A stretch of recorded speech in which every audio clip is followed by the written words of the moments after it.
7, 4, 3, 2, 1, and we're live! Welcome back to the INVICTUS Stream. My name, as always, is Harlan Guthrie, and I'm here with my friend, Alex. Hello!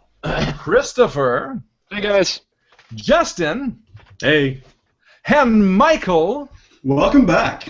And we're going to just blanket all of those introductions with a sexy, because we all know Harlan likes sexy things. Welcome back to the INVICTUS Stream. Numenera, Game 1, Part 5. That's right, we are 5 parts into our Numenera campaign. We have gone through tons of shit. We have killed a lot of innocent people. We have tried to save many more and also killed them. I think there was a child in there at some point, which is, to me, a great lead-in to the 18-plus show warning. We are an 18-plus show. We love swearing. Justin, give us a swear word. Boobies. Boobies is not a swear word, Justin, minus 2 XP. But we are an 18-plus show. We don't mark it as such because otherwise you have to log into YouTube to watch it, and no one likes logging into YouTube. Don't play by their rules, play by ours, and watch our 18-plus show. Again, Numenera Game 1, Part 5, and we are so excited to be here. Let's give a round of applause to ourselves, everybody, for being here. Oh no, my Google Effects isn't working. Oh, no. How can we do this? We almost had to go with a real round of applause. It's horrible. How could we? Using our own hands. Leave the sound Almost forgot effects. how to do it. So, for those of you who might be watching this for the first time, please join us at our Facebook group page. Our Facebook group is comprised of about 50 people right now who watch along and comment live while we're playing the show.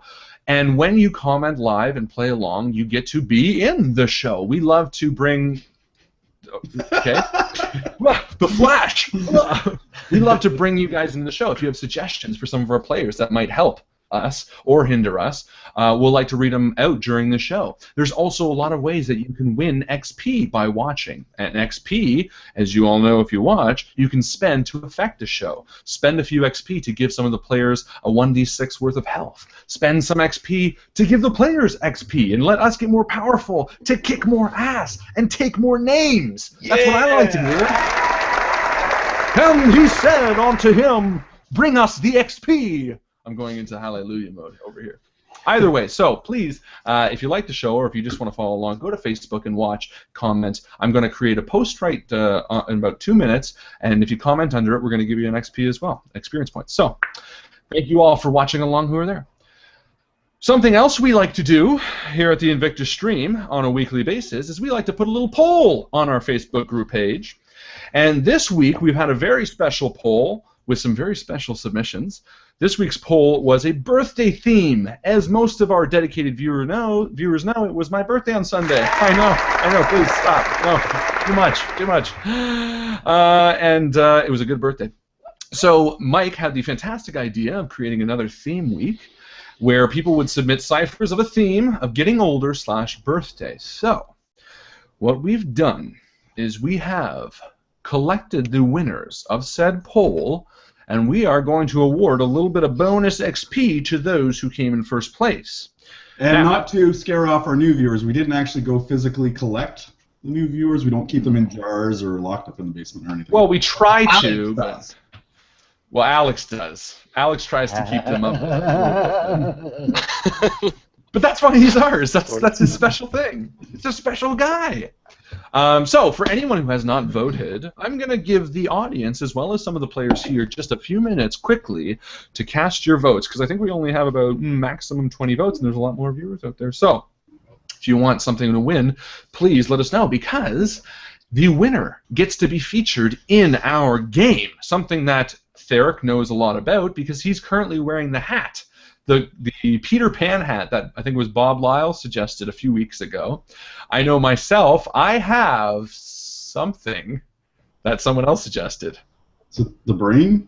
Or is that... No, it's something else. I either used it or we had it, because I do remember... Oh, yeah, we did use it. We used it, and it was the... Wasn't it the growth thing?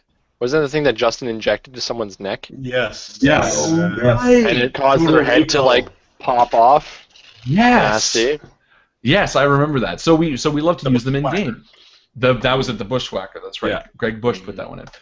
So the first one gets to be featured in-game, guaranteed. However, the top 3 get to be on our Cypher pool, which will probably be featured in-game as well. And again, we reward XP based on what the winners are. So I've talked long enough that I think everyone who needs to vote has voted. So what I'm going to do is I'm going to refresh my page, and I'm going to read the winner of this week's Invictus Stream birthday-themed poll. And ladies and gentlemen, we have a tight winner. This was a last-minute vote because before I refreshed it, it was tied. The winner is Iron Wind Pinata by Bob Lyle. Oh,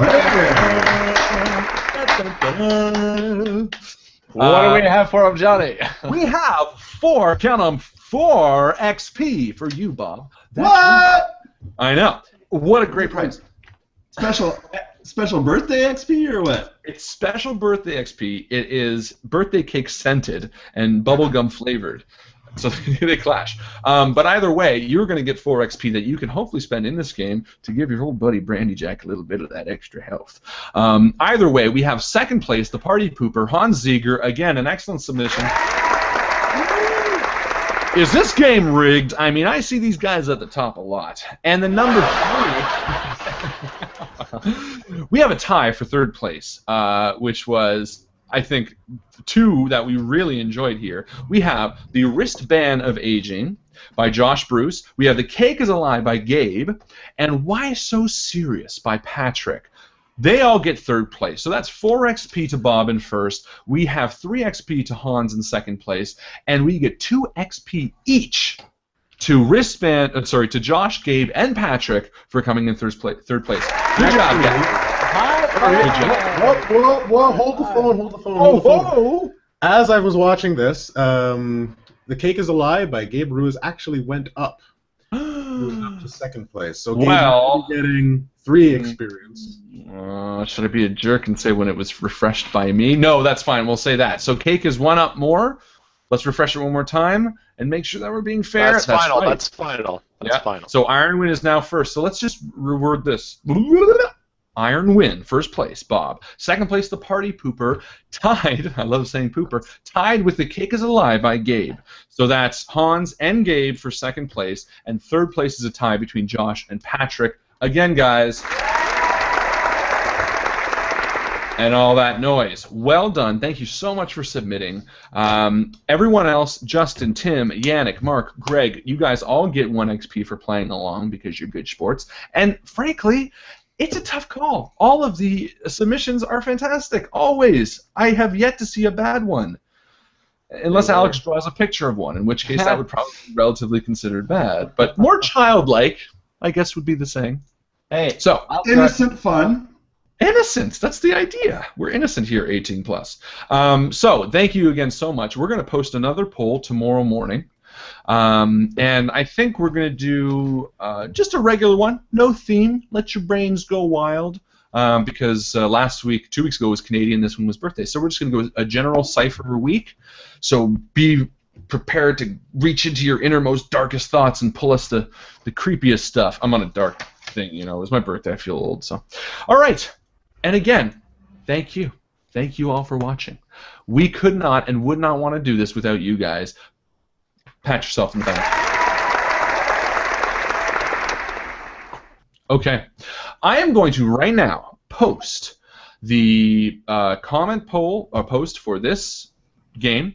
Comment under it for some free XP. Everyone who comments is going to get 1 XP that's going to be used immediately. You can throw it in the game tonight. Other than that, I'm going to throw it over to Chris because I want to play. And from what I remember, we're in a pretty tight spot. Chris, take it away.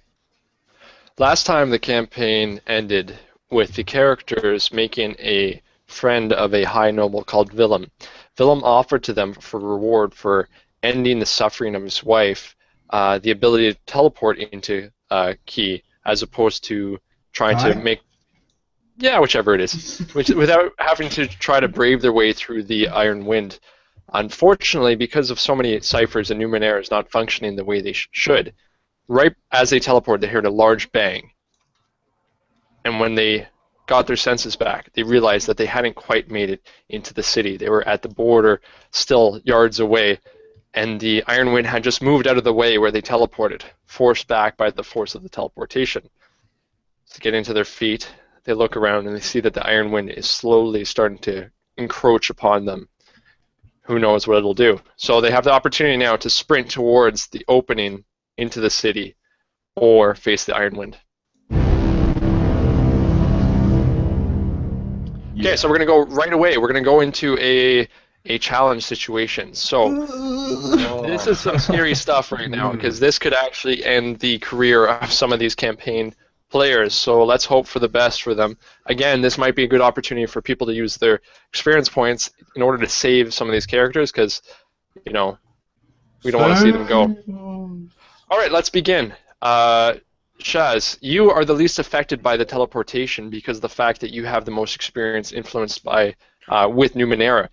You come to first. You see this. You see that you're surrounded by the Iron Wind, and it's coming in like rolling fog coming towards you, and instantly you start hearing that insane screaming and voices, millions and thousands and millions of voices. Na, na, na, na, na, na. That's right. They're back. That'd be creepy. Yeah. So it's up to you. What are you gonna do? Are you gonna run, or are you just gonna, you know, bathe in the mutation that's gonna Just take sit place? down and die. Take it. Who has the neck bands with the protective shield?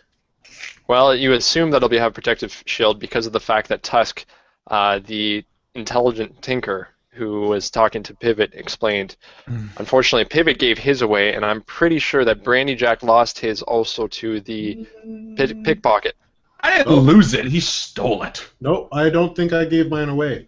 I spent an XP to get him to be a dude. Friend. Oh, you're right. You know which one you gave him? You gave him the overcharge. Yeah. That's right. So it's only Brandy Jack who lost his to the pickpocket. Yay! Brandy Jack dies this episode. Okay, which, by the way, there's my party pooper. Ooh. Wow. So it's not just a clever name. Your drawings are much better than mine. Hey, don't sell your self. Don't No, show. maybe. Don't show it. His has a more of a sense of realism, but yours has a more sense of, you know, romanticism. That's your All right, sense. All right. Thank you very much. Chaz, what are you doing? Okay. Well, first and foremost, I'm gonna throw the cipher on my neck and hopefully boot it up and does it get going? And then. Oh, I guess I have a couple questions first. Have we all arrived at the same time, or am I there first? You all arrived. You guys are all, you know, a little concussed, kind of feeling, you know, this huge bang, and you've just been, you know, really Okay. disoriented. So, because I'm obviously the most with it, I yell, "Iron Wind, run!" You guys just scatter into the wind. So you're not just a pretty face. And I look around, and I believe we're outside the gates of Kai. Are we not? You are in sprinting distance, less than, we'd say probably 75 meters. Anything helps at this point. So I'm gonna point to the gates and yell, "Run!" to my mates here. Okay. Run! Go! And then I run. And I'm gonna apply some of my speed effort. Hold on. Did the pickpocket drop what he... Didn't Alex get it back from him last week? Hey, I think you're absolutely right. You're right, I did. Then he would have yelled, "Put your collars on," which he did, and I'm going to say, "Throw me mine, dick!" Like, And I do. So you take it and you throw it behind you. Using my telekinetic abilities. So we're going to just do a little... I just want you to do a Hand it little... to me! Most people can do this most of the time. It's going to be a simple task. You toss it to them. So I need you to just roll a 1d20. Do not Very risk simple. this. 4. You're successful, no problem. Oh. It was kind of a bobble, though. Like, you're like, oh, yeah, I forgot. I was just thinking about me as I'm running, throw it over your shoulder. You know, it's Yeah. kind of like you doing that, relay race where you have to hit the... It's tricky. Ah. Thank you, All Bob. right. Bob remembered that, and I totally forgot. Yeah, thank you, Bob. We almost killed off Brandy Jack. Then who would talk? Shaz. It'd be a very quiet game. Here we go. So I'm applying speed, Yep. speed effort, but I have one edge, which means Yep. I don't have to spend 2, correct? You got it. My pool? Yep. So that brings that down. Alrighty, so I'm going to apply 1 level of effort, to my speed. Rolling 19. Whoa. I think I zip right there. Yeah, so with It's like that... the Roadrunner. Yeah. In fact, you tune into the Numenera that's around your neck, and you're actually able to heighten the ability, forcing the wind to go a little bit further back. So it gives you guys a little bit more time and advantage, but you're still going to have to roll again to hopefully get there, so you got about halfway there sprinting. But you guys all have an advantage because of the fact that he had this force that just went out of him, and he used the Numenera in a good way. So there I you have go. to roll a second one. You do, but we're going to move to somebody else now. Okay. Who would be next? Next would be, I'm going to say Thic, because he's probably one of the most durable of the team. It's a toss-up between him and Pivot, but you would come to pretty quickly. Next? Oh, because they come to you now. Okay. All right, so I'm going to use my running training skill to lower it a tier. And I'm going to use my speed effort, applying my edge to lower it a tier. So, again, and we also have the tier from... and from Alex. Chaz. Yeah. So that's a total of 3 tiers or 4? That'd be 3, I believe. Okay. Because I'm only trained. I'm not skilled in or specialized in anything. Okay, so 1d20. Is that what I'm doing here? All right. Let's see how this works out. Ooh. 3. Okay, so you start to stumble. You realize that, coming to wasn't, you were stiff from the teleportation. It's almost as if you've been asleep for a long time and running, and you notice that your legs aren't moving what they used to be. You stumble, and you fall down, and the wind starts coming closer to you as you're near the outside. Brandy Jack. All right. Pivot or Brandy Jack? Who has the higher speed pool? My speed pool is only 6 right now. Well, that's your total. I'd let Brandy go first. Mine's 13. Okay. I say, Brandy, get a move on.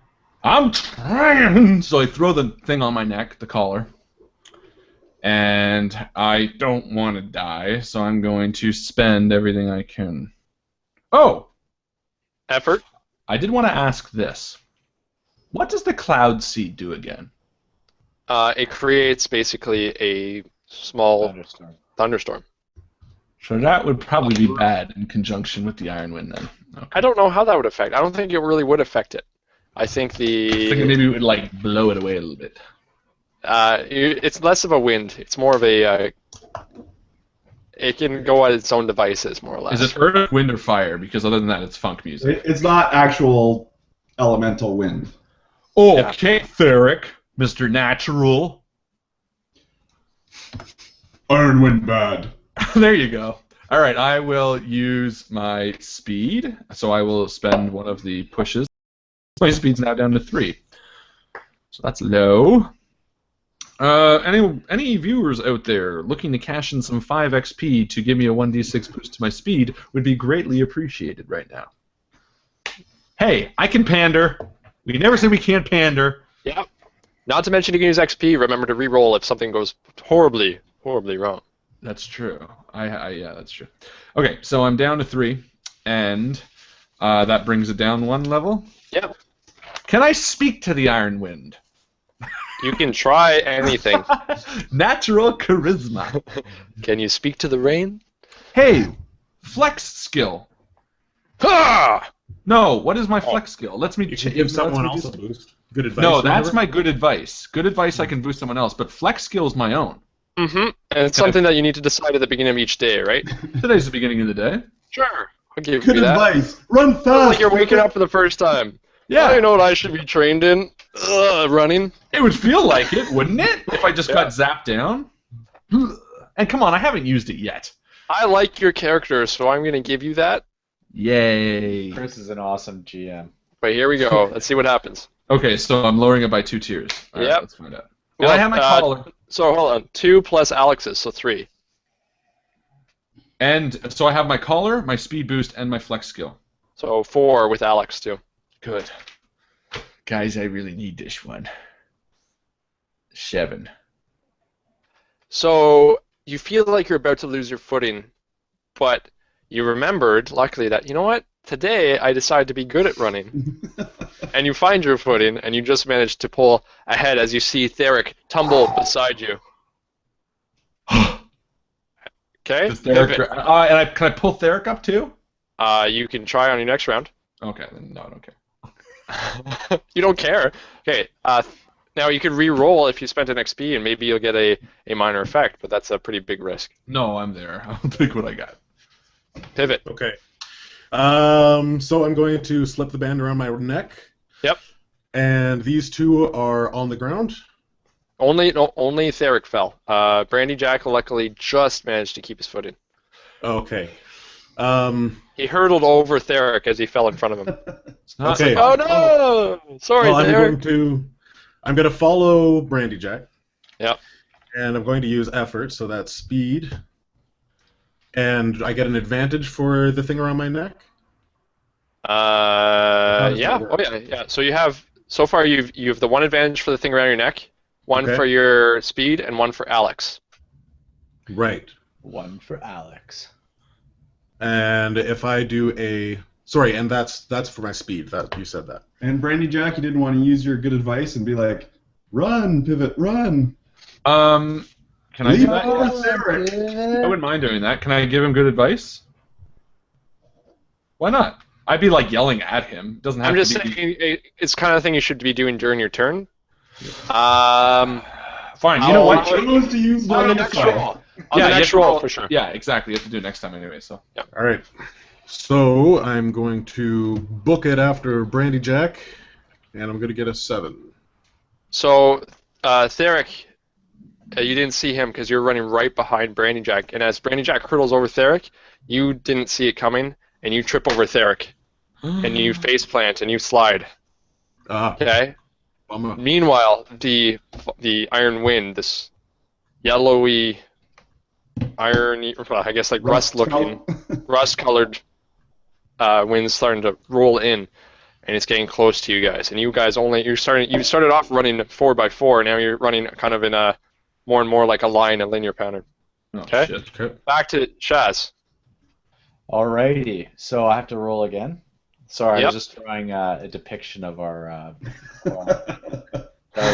momentarily. We wait in anticipation. Alrighty, so I think for this one, you know what? I'm going to give it my all, and I'm going to apply another effort of speed. Yep. Which lore is that? Now, you don't have to run as far on the second one because of the fact that, you sprinted, you got a certain distance. However, so it has lowered the difficulty. You don't have to get quite as far. Now... But I still would like to apply effort in hopes that I can help out my friends. Oh, yeah, for sure. In any way. Now, so are you using the effort to help your friends or to help you? Well... Is it all How do I differentiate? Well, if it's one or the other, me. And by surviving, I'm helping my friends? Yeah, I mean, ultimately, yeah. I am. That's exactly right, Thic. I'm going to use the effort for myself. Okay. And then hopefully, I'm thinking with my telepathic abilities, if there's any leftover, if I'm really good at it, then maybe I can just, push my. I think it's every man for himself at this point. Give him a little pat on the bum. Come on, boys. Here we go. I didn't approve that you could touch that. 12. And I've you already applied one level of effort, yes. And you had the collar on still. Yes. So you just make it, okay? So everyone's running simultaneously. You're stumbling and you're turning sideways as you're getting through the wind because it's getting that close. Okay, next is so you're through. You make it through the gates with the force field, the force energy that you get through. Okay. We're gonna go before we say what you see. We're gonna go to the next person. So Thic. Yep. So as I get up, I'm snapping on the collar because I realize everyone else did, and I think, oh, good idea. All right. And so again, do we still have the advantage from Shaz, or was that a one-turn? Unfortunately, no. Yeah. Okay. So I'll still be lowering it 3 tiers though because of now I've got the collar. Okay. I'll do another speed effort because now I really want to get there. Oh my God! Oh. Eric's dying. Oh no! So Thic falls. No! And he doesn't just... He can't get up. He's at the back of the room. Everyone tripped over him. He's at the back, and you see the iron wind just begin to engulf him and go over him. And you hear... No! Thic, I don't know.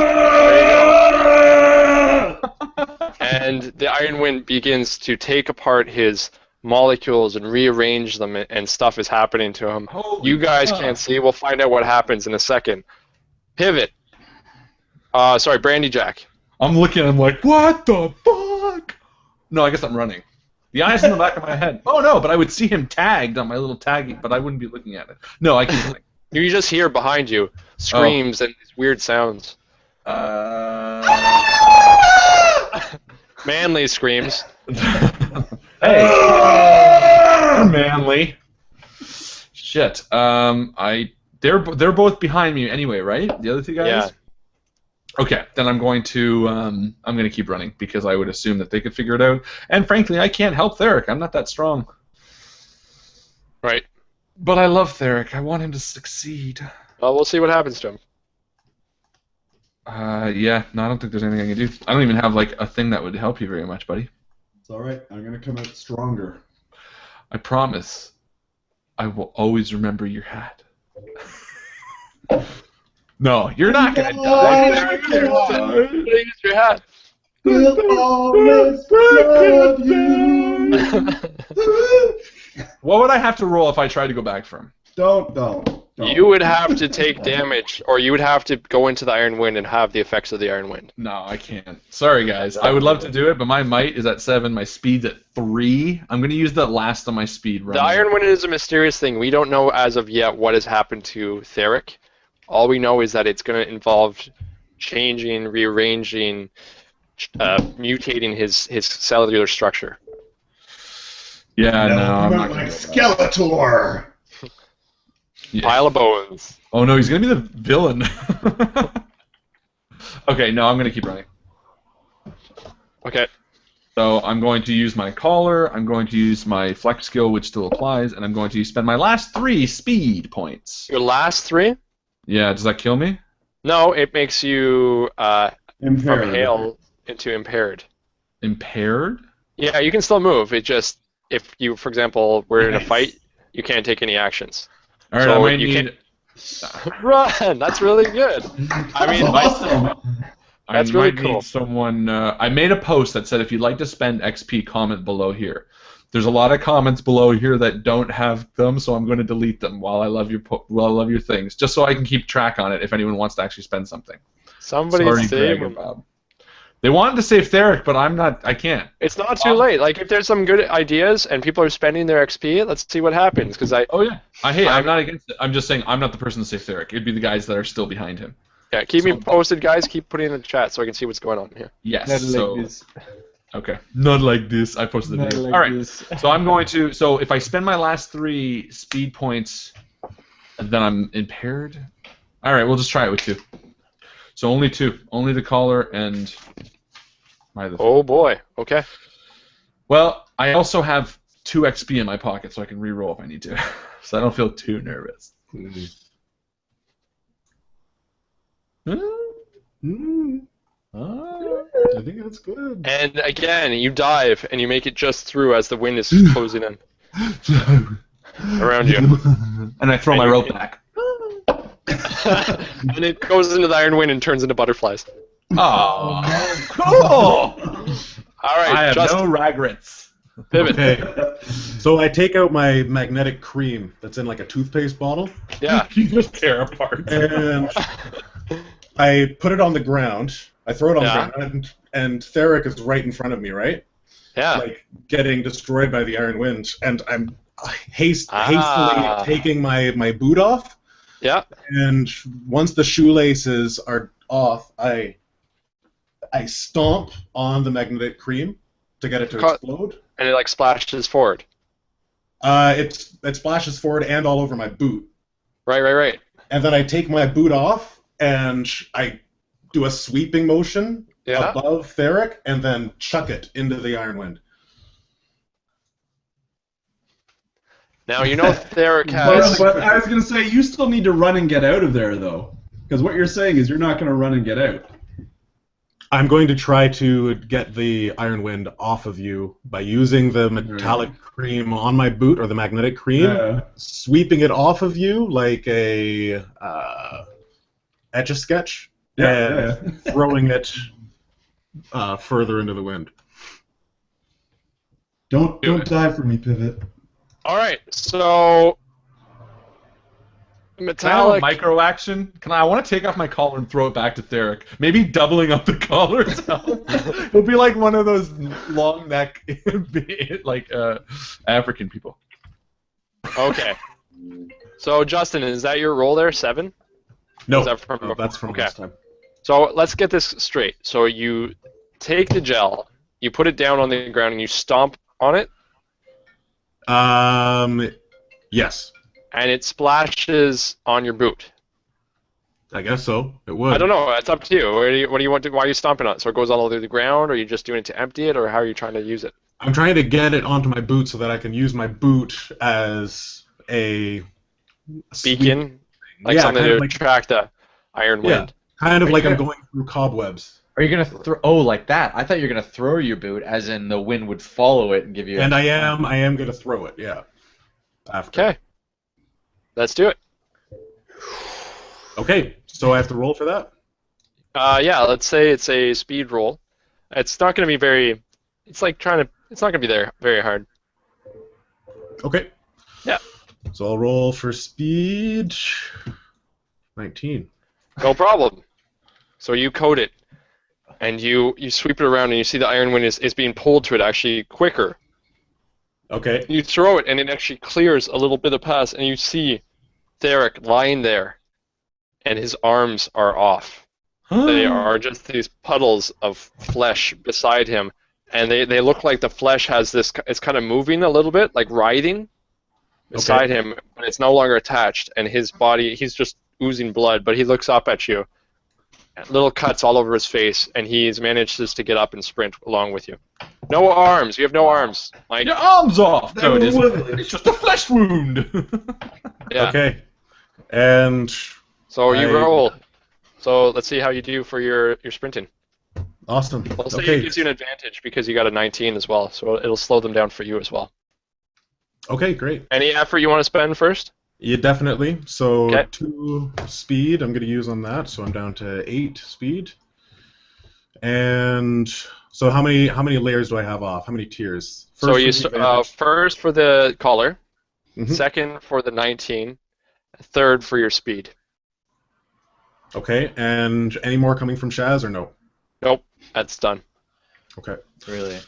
I'm going to try. Oops. Shit.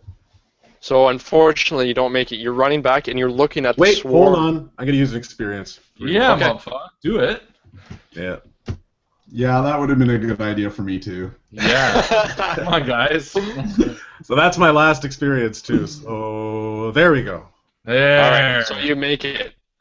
You just make it. Again, the walls are closing in. You cause a little space for yourself, and you just tuck in through the portal. Looking back, you can't see Thic because of the opaque nature of the force field. All right. Thic, you stand up, looking down. You're in extreme pain. And there are pieces of metal sticking out of where your shoulders should be. You look like a Barbie doll whose arms have been taken off. Okay. Thic. I'm only 8 inches tall. No, just your arms are gone. Okay. Oh, okay. All right. So you get to make your sprint. Yeah. Can we do anything from the sidelines? No. For all you know, he's dead. But I'd be watching. I'd be like, Well, I made it there, right? Well, you're watching this opaque force field. You're on the other side Oh of it. my He's god! gone through. Okay. I can't see it, but I rolled a 2 again. no, you didn't. You can't see it. All right. So I will use an experience point this time to re-roll. Okay, Yeah. before you do it, let's use some of your effort. Come on, let's do this. Oh no, I would have done that. I was counting. So we have your collar. We have my collar. We have the Running training effort. and effort. Okay. And here we go. But I am going to use an XP to re-roll that too. Come on, what was that? Like a 3 and 2 2s? Holy shit. Oh, there we go, 15. All right, so he manages to get through. As you get through, you come to the other side and go. It's so much pain. So you get to the other side and you see all three of them looking at me. and you just pass out unconscious. And you are unconscious, so you are in critical condition. And if you don't see medical attention soon, you will die. I hug him. And blood gushes out as you squeeze him. I hug him tighter. Like a ketchup packet with 2 holes. I love it. I want to make sure he's okay. My arms are off. No, it isn't. Just a flesh wound. Your arm's off. Okay, All right. so you guys came through this portal, and there are people just staring at you like in disbelief. There are guards, and they're just completely shocked to see you here. Thic just died. He's And gone. you guys have mud up to your shins, and Thic died. Is he gone? He's gone. Well, I scream at someone standing by, guys. Go get help! Go get help! Okay. And the guy kind of looks at you, and he's going to be... He doesn't know what to do. He's shocked, Go and he's get like... help! And he runs off, Fuck yeah. And then he comes back a moment or two later, and he goes, "Okay, I know where we can take him. Let's." And then he goes into the back room, and he comes out with some sort of stretcher device, puts him on it. He says, "Okay, you guys carry him. We'll bring him to see a steel surgeon. Come with me." Pick him up. I grunt and pick him up. Yeah. Okay, so you run, Shad stretches. and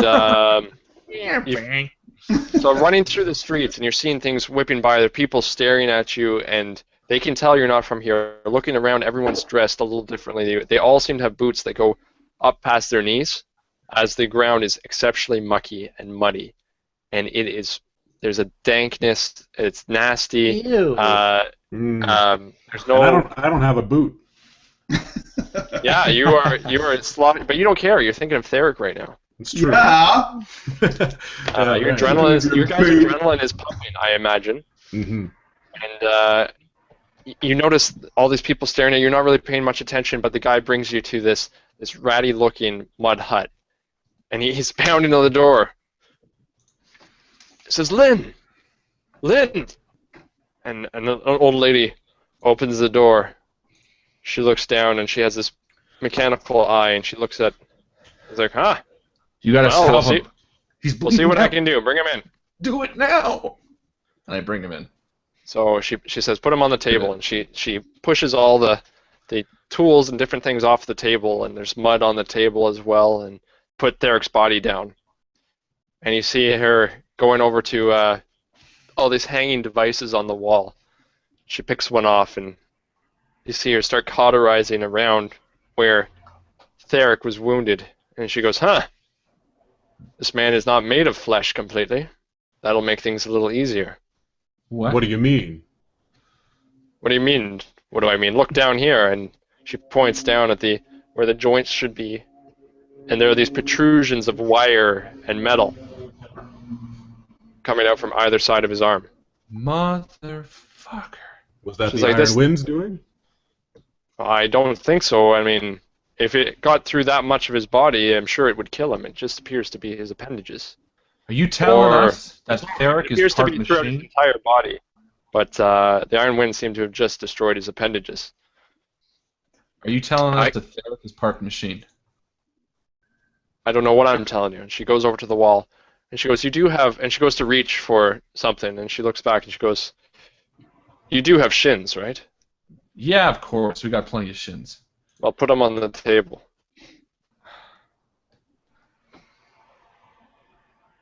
Well, put No them on the shins, table, eh? Shaz.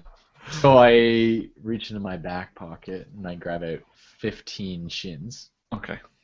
and I put it on the table. And she goes, "You guys are cute." How many shins do you want? How many do you have? Look, you fix him, and we'll make sure you get however much you need. He dies, and I'm no worse for it. You will be worse for it. Very well. Guards, can you escort these men out of there? They don't have money anyways. Okay. We will pay to help our friend, but we've just gone through a very terrible iron wind storm to get here. We're on a critical mission. Have you not seen the star? No, I don't see much through the force field. Your friend is dying. Do you want him to live or not? We will pay. How much do you want? 200. 150. This is how life. There, you come to just long enough to hear this. You son of a bitch. 200's fine, and I pull the 200s off Shaz and I put them on the table. And I say, now fix them. The part's alone, and she goes and reaches up and she pulls off this mechanical arm, and then she reaches up and pulls off another one. They're very thin metal, nothing compared to Pivot's arms, but Pivot's arm, but similar. It's mechanical. It looks, like a robotic arm, just a single for a forearm, just a single thin piece of steel, the best steel, mind you. She goes over and she pulls down a mask and she starts welding and doing different things over there. And she goes, well, it should be done in the next hour or two. Leave me be so I can concentrate. Yeah, let's give her some space. And I go outside. And I find a quiet corner just outside, and I pull what's his name out of the bag? Borgil? Oh, Borgil. Wonderful, yeah. And I tell him, did you get anything from her mind? Do you know what she's up about? She legit? So holding him, the brain, you don't even have to hold him, but touching him means that you don't actually have to, if you're talking to him, you don't have to hold him. But if you're telepathically talking to him, if you hold him, it'll make a strong enough connection that it's easy enough to do. Perfect. So holding him, you don't even have to speak. You feel like the bond in the mind, and he communicates to you and goes, I sense that she's exceptionally intelligent. Could have fooled me. She also is very desperate. Desperate for what? Did you get that? It's hard to say, but I get that same sense from everybody around us. They're all desperate? Am I hearing this too? No, Nope. but I would tell you guys. Be like, hey, Borgil just read that old bat. She said that everyone around here was pretty desperate, including herself. But very intelligent as well. And I say, and excuse me, gents, I'm gonna take a leak around this corner. And I walk around the corner, and when I can't see them anymore, I break down and I start crying. And I hear Brandy Jack, and I look around the corner. Are you okay? We're good. No, we're great. Let's get a drink, shall we? Brandy Jack, it's okay. This has been a stressful morning. Nothing stressful about it. Quite the opposite, in fact. I could use a drink. Pivot? Okay, and as you guys are talking and thinking about going to get a drink, about 6 or 7 armed men come over to you. And they say, the way you entered threw us off, but you must come with us now, for you have not gone through customs as you should. What will happen with our friend?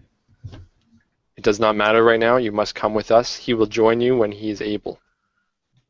Brandy? Hey, I'm not really in the mood to fight these guys, so I say we go. And that's it? So that's up We're to in you. their town. It would be the smart thing to do. All right. So the man there that is kind of the leader of the group, you can see he's a mean-looking gentleman. He's got some scars on his face, and some burn marks and melted flesh, and he proceeds to walk and leads you through the muddy town. Looking up, you notice that there is what appears to be clouds inside the dome of the force field. dense clouds, dark, gray clouds, and you can't actually see the top. Also, looking around, you do notice that there are a lot of beggars and people who look very disheveled walking around. A lot of mutations, a lot of nasty-looking mutations. What kind of mutations? Like people with tentacles, people There with are people skin? who have are on crutches because one of their legs is swollen to a massive size that looks like it's filled with a liquid. Another one has this mass hanging off of their face that covers half their mouth. Other people's have eyes that have drooped down. Some are completely not even able to walk, and they're just at the side with a change hat in front of them, begging. Is it due to the dome? I don't know. We don't know. Well, we should try to get as much information as we can while we're here. We're here to see Giam as well. Mm-hmm. Right. So as you're talking about that, the guy kind of looks, turns a little bit, but not enough to even break the silence. And he, walking by, there's a little boy who also has a disfigurement, comes up and tugs on Pivot's leg and says, "Any shins? I'm hungry." And I say to him, "I don't have shins, boy. I got some food for you." I Thank reach you. into my bag and I hand him a piece of dried meat, I guess, if I've got it. Yeah, and after you give it to him, he takes it and he just smiles at you. And the guard walks over and pushes him away. He says, "Not yet, son. They're not ready to be among the crowd." And he goes back and says, "Come on, stop fraternizing." Eventually, he leads you to not far from where you entered.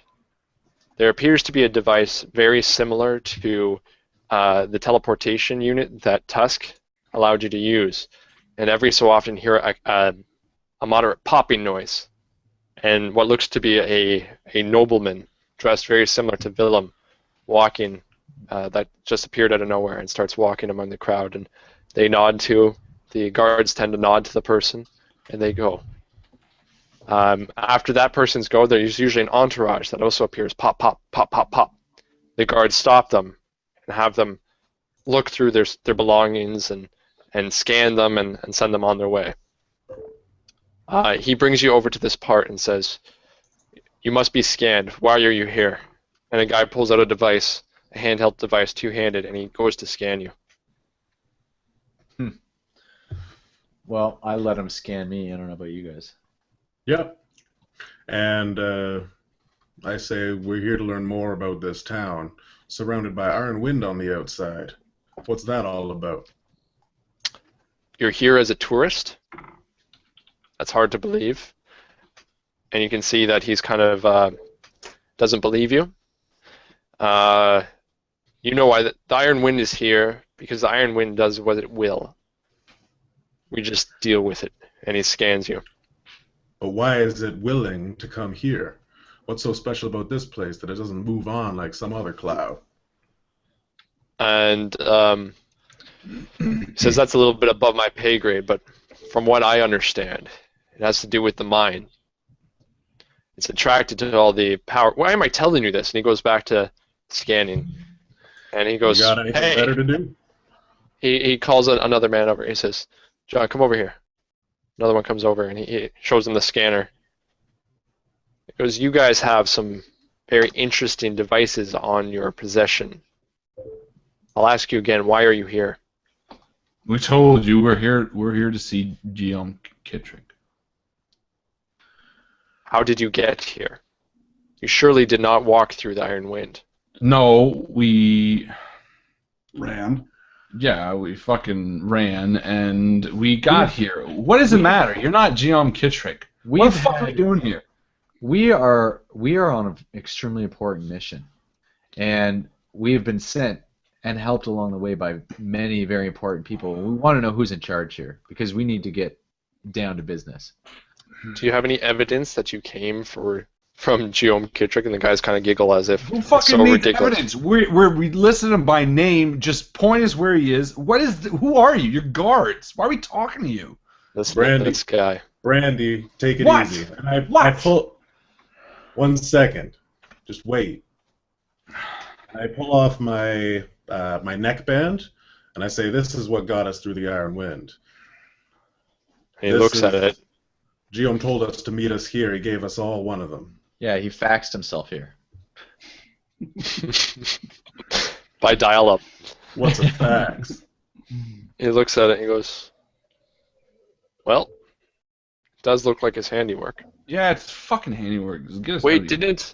didn't Willem say that there'd be 4 Yeah, travelers coming up? we fucking told you when you pulled us away from the other guy. He was in the room still, and you fucking took us away.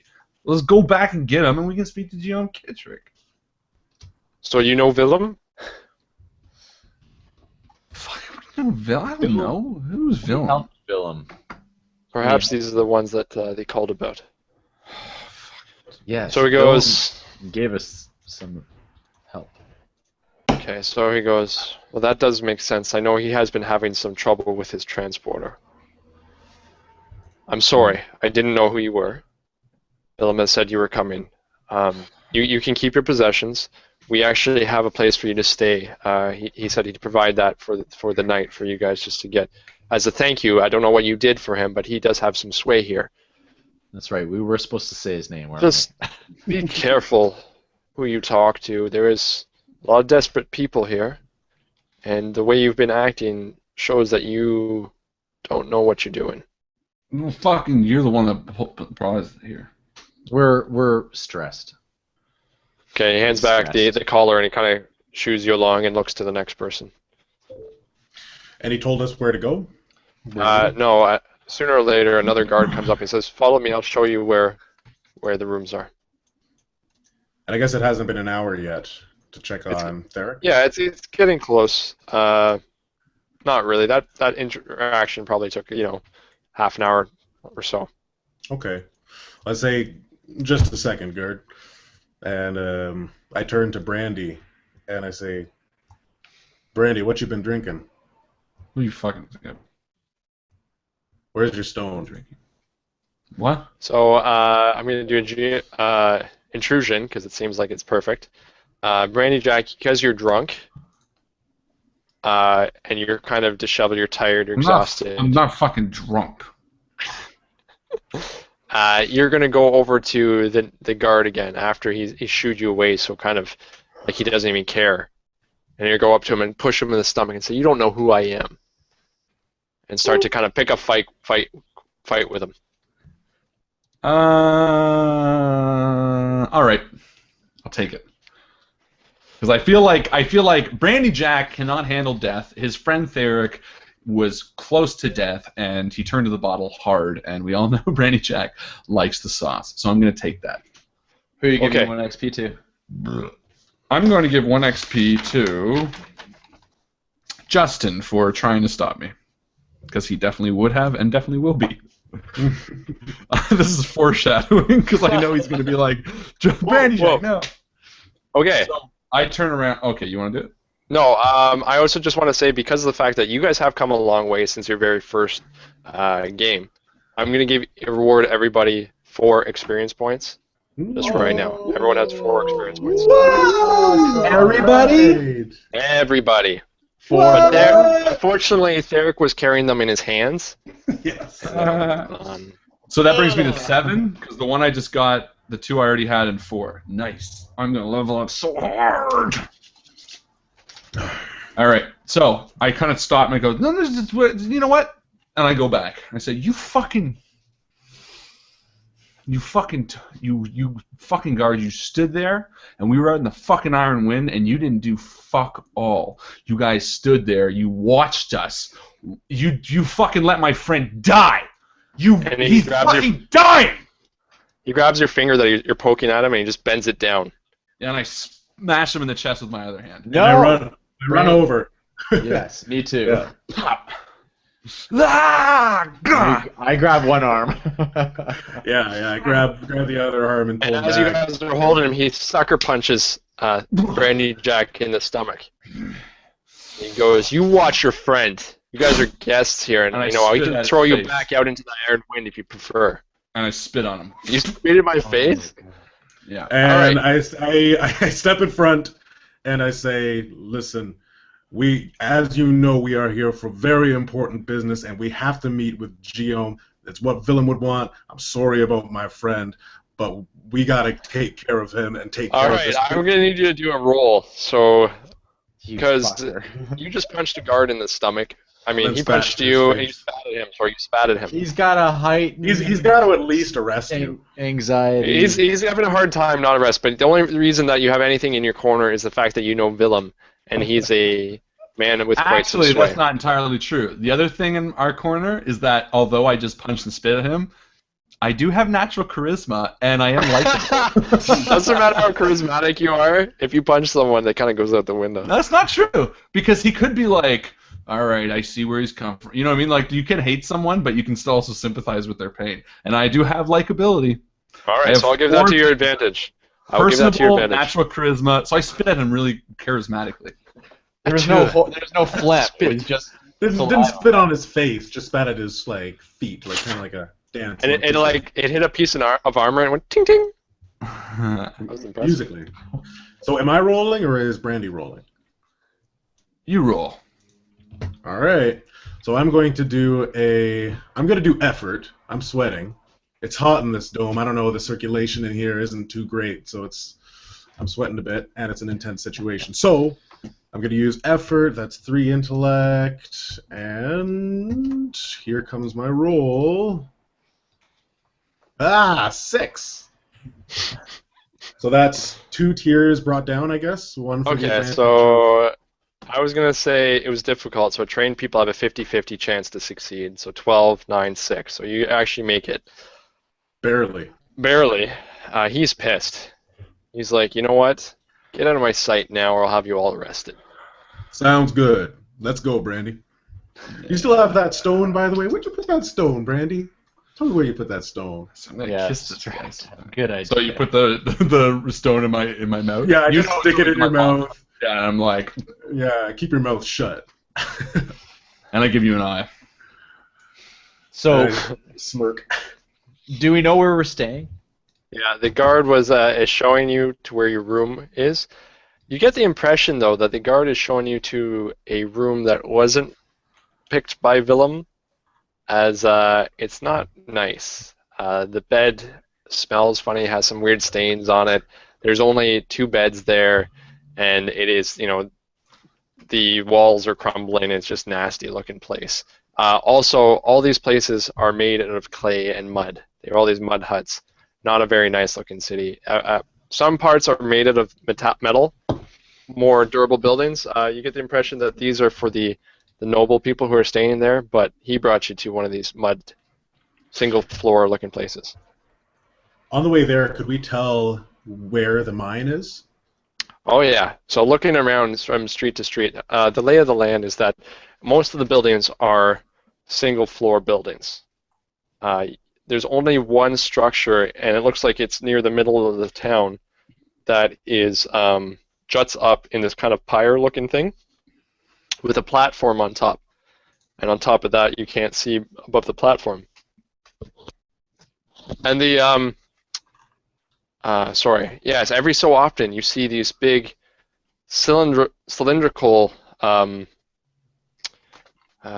jutting out of the ground, I guess. It's not even pillars, it's just openings, big cylindrical openings, like the idea that there'd be this big hole or something like that coming out of the ground, and you think that these are just different entrances to mines. Are they green? Are they pipes? No, they look like they're made out of like rough-looking metal, so not shiny at all. Okay. They very dull metal. Sort of like wells. Exactly. Like that- Thank that you. height? That's exactly Okay. what I was thinking. Okay, cool. So at this time, okay, go ahead. Sorry. Yeah, go ahead. I was going to say at this time. So the guard is showing us to this room, and I once Brandy Jack and Pivot are kind of there, I wander back with the guard and I say, "Listen, is this really the room that what's his name left for us? Willem? It's Willem. Is this really the room that Willem had requested to put us up in?" He smiles at you and walks out and closes the door. We take what we can get, Shaz. We're not particularly liked in this town, but I think I do have some sway with that young kid that I gave some food to. I shake my head. I go to Brandy and I say, Brandy, how you doing? Yeah, I'm fine. Okay, so all this has taken some time. You've probably done about an hour or two. We're gonna go to Thic. Thic, Oh, yes, sorry. Where am I? you wake up with this bright light in your face. Exactly. You hear some sort of rummaging around you. Something stirring in the room around you. So I will turn to look towards the noise. And you see it's a woman hunched over. It looks like she's fiddling with something on one of the tables that surround the space. Uh-huh. I like where this is going. Yep, she's got a nice stoop to her. Nice. All right, so yeah, I'm just looking around trying to figure out where I am. Okay, so eventually I imagine you would look down and you would see because I remember the pain. these two appendages, these long metal tubes coming out of your arms with a single joint and only 3 digits on each hand. Wait, I'd rather go this way. That's what you got. Fuck. This one. I don't Now, can I manipulate them? Yep, they move as if they are part of your, like they're just arms. T-Rex hands? Okay, so Let's call you T-Rex. oh, and she turns around and she's like, "Oh, you're awake. What have you done, woman? I've saved your life. You're welcome. It's been paid up. You can leave now." Thanks. she kind of shrugs and turns back to her work. Now, in that time, can I use like one of the rest things to heal up? Yes, because you are hurting. However, I'm going to give you. Can I use the 1 hour one? I'm going to give you a bonus to your might pool Okay. and a minus to your speed pool because your dexterity has gone down a little bit because you have less fingers, less dexterous.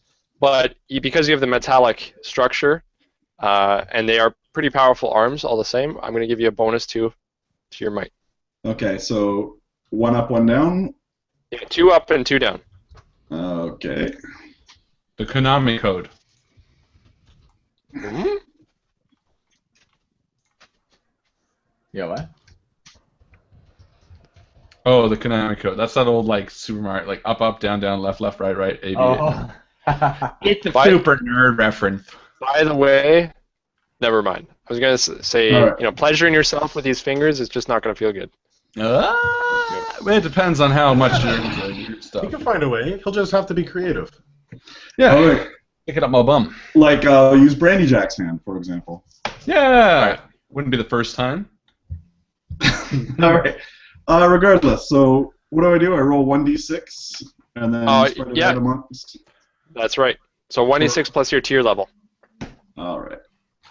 For a 10-second or 10-minute or... Oh, I do the 1 hour because you just said I was laying there Sure, for we'll an say hour. you rested there. Yep. 5, 6. Beautiful. Beauty. Bloody. Beautiful. So, gentlemen, Shaz and Brandy Jack and Pivot, what are you guys doing? It's been about 2 hours. Are you going to go back or are you going to do your own thing?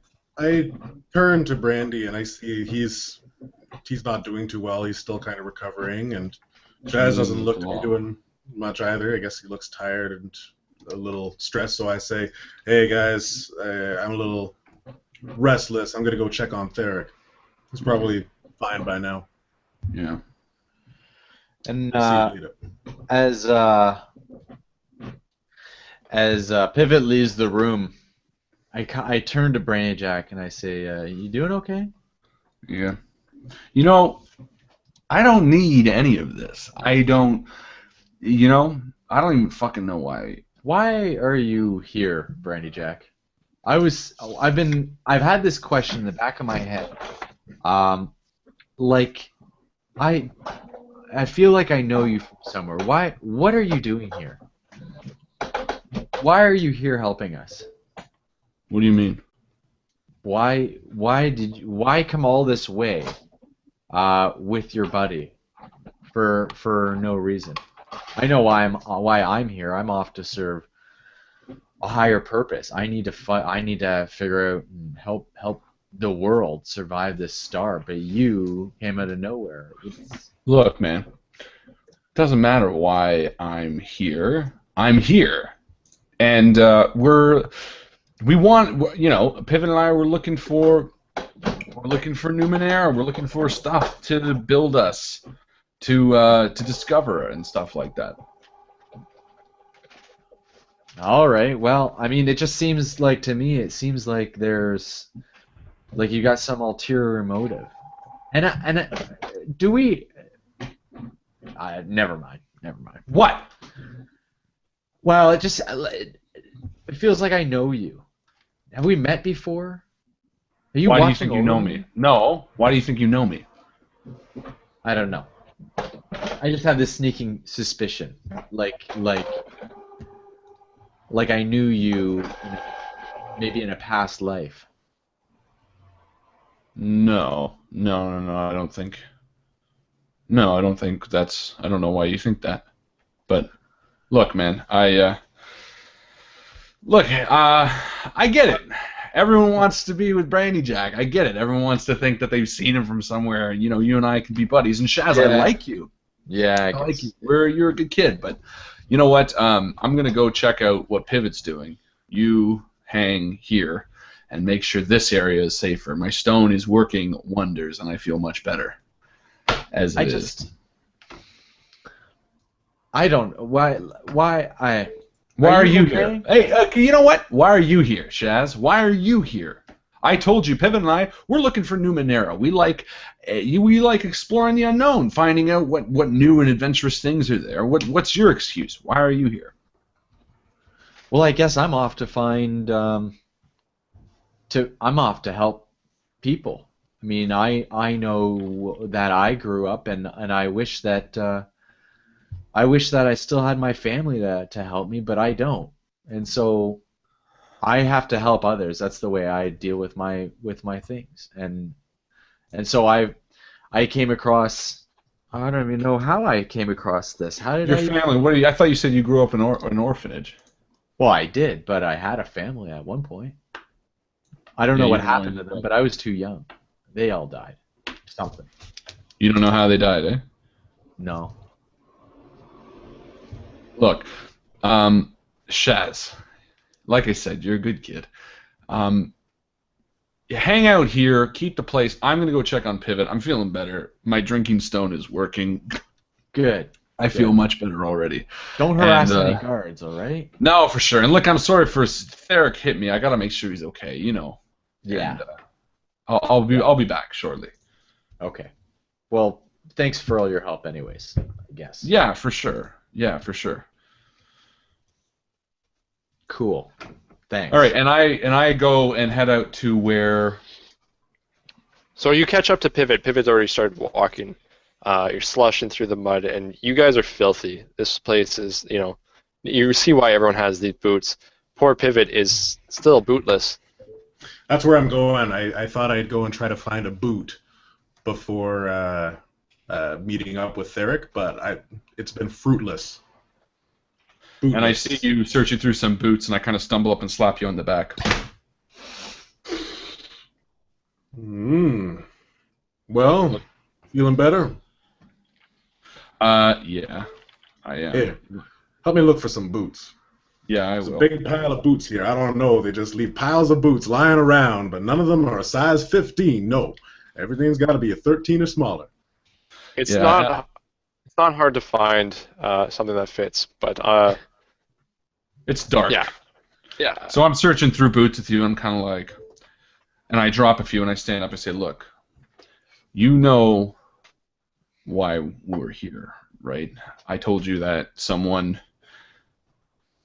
All right, look, I told you when we started this and why we joined this group a while ago now was because I needed to find something. It was an oddity, and it was stolen from my family. You remember that? You remember when I told you that? Oh, yeah. Yeah, to be honest, I'd completely forgotten, but I thought we were just here for the jackdaws. But now that you mention it, yeah, there was something stolen from your family. Well, look, it was a bit of both, but realistically, years ago, back before my parents got killed, someone, they got raided or whatever the fuck, but there was something that got taken from us, okay? And Something very important. yes, Obviously, that you would dedicate your life to go searching for it. yeah, look, and I figured that there was something weird about it, and I figured that there was something in this group that could find it, but I wasn't exactly honest about what it was. And look, I got to tell you something, but you cannot tell anyone, especially Shaz. I'm your pal, man. And that's why I'm telling you this. Well, I trust you like a brother, and that's kind of it. Shaz is my brother. He's some... Look. Wait, what? I know. Brother. Yes. This is before you and I met, before any of what you and I did happened. This was something that when my family was... They got taken. The baby got taken. And my mother told me years later, and I had no fucking idea, so I followed it, and I tracked it, and I searched, and eventually I found him. I found him where he was, the orphanage, and I told her, and she said, just watch over him, make sure he's safe. So I did for years and years, and I made sure that he was fine in the orphanage. And then he left the orphanage, and I watched him then, and I made sure he was fine. And then this happened, and I couldn't watch him anymore. I couldn't make sure that he was going to be safe in a town in some fucking menial job. I had to make sure that he was safe everywhere. And that's really why I pulled you along to this fucking bullshit, because Shaz is my brother, and I have to make sure that he's safe.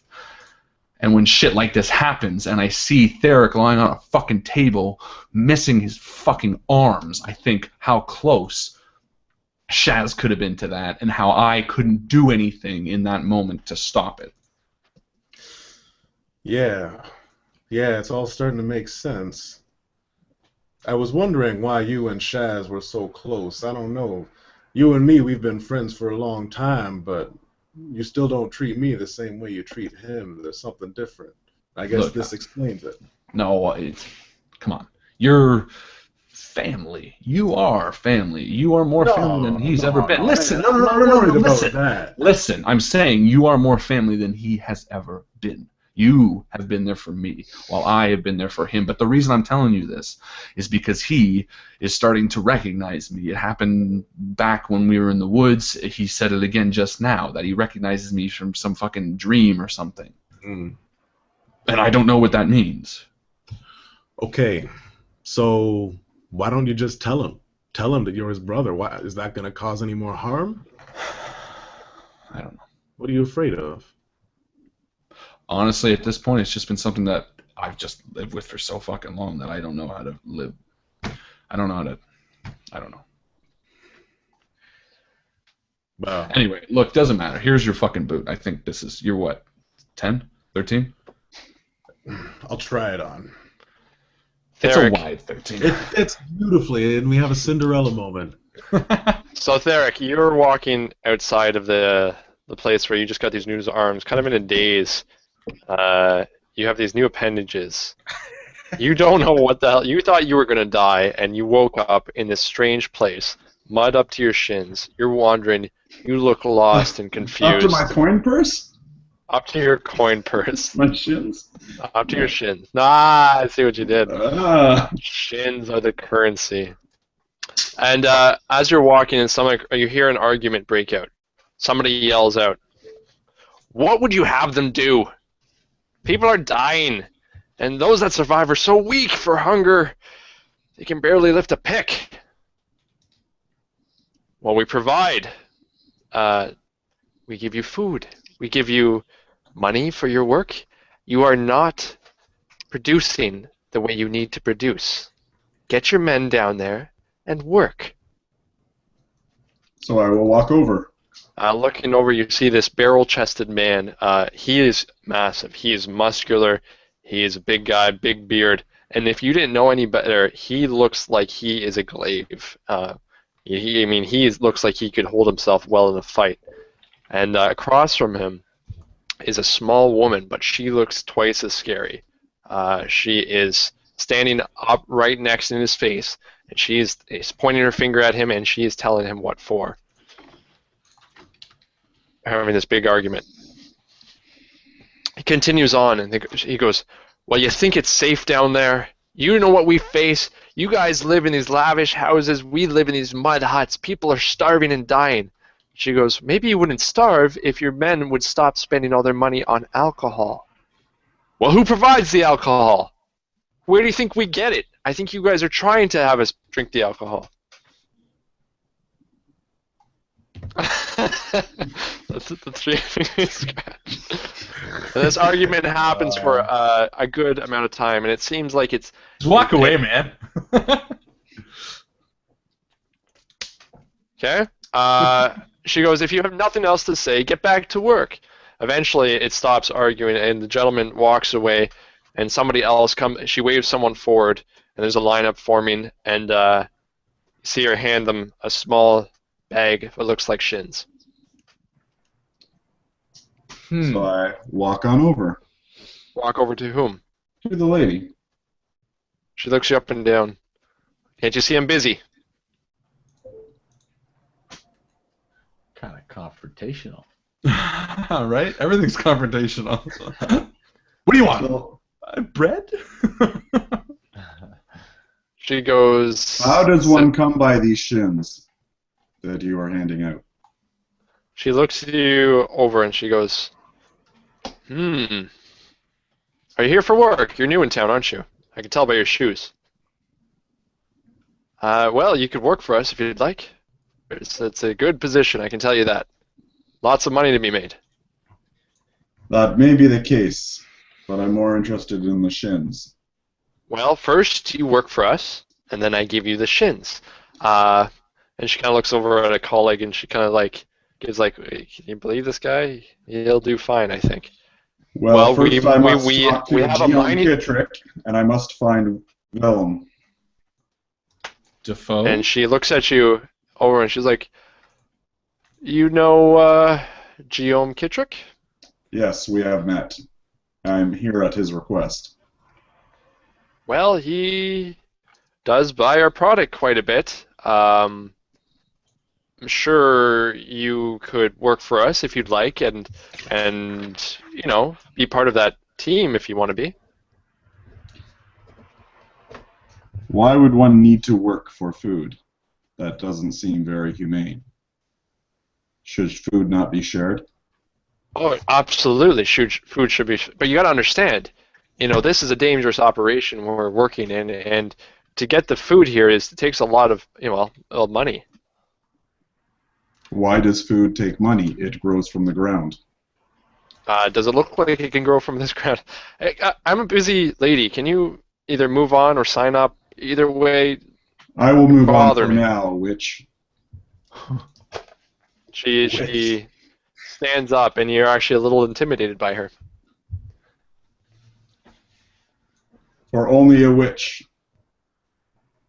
would prevent people from eating food to make them strong enough to do the work required. And you hear a little bit of a cheer from the lineup that's beside you. And then she looks over at the people cheering, and they stop right away, and they kind of cough. And she goes, and perhaps away. These people need medical attention. And I turn and walk away and try to find the other guys. So, yeah, you're wandering through the muddy streets. Are you walking in any particular direction? Well, I guess for now I would go back to the first lady. At least just stand outside and just sit, because I have no idea where the other guys are, so I'll sit and wait. Alright, so Pivot and Thic, eventually you are making your way there, right? Brandy. Oh, yeah. Sorry. Yeah, Pivot and Brandy Jack, you're making your way there? Yep. Eventually you come across him. He's standing there, and he looks like he's one of the beggars, like many of the other people on the street. And I toss him a shin. And he catches it with a... Does he try to catch it? Does he have to roll to catch it? That's right. Yeah, let's see. Mike, do you want to catch it? Sure. It's like catching a fly with chopsticks. Oh, Thic could do it. Let's see here. All right, so what am I doing? Would it be a speed thing? Yeah, it's a speed thing. All right. I won't apply any effort or anything because I wouldn't, think of it. It is a 12, sir. All right, I'm gonna make it so that you don't do it because of the fact these are new hands. You grab it, actually you catch it, but you bend the shin in half. 50 cents. Now we got 2 shins. Yay! I'm with you, right, Pivot? Yeah, I'm with you. Yeah. Yep. Yeah. Here. And I toss it back to Pivot. I catch it. I say, "How are the new arms?"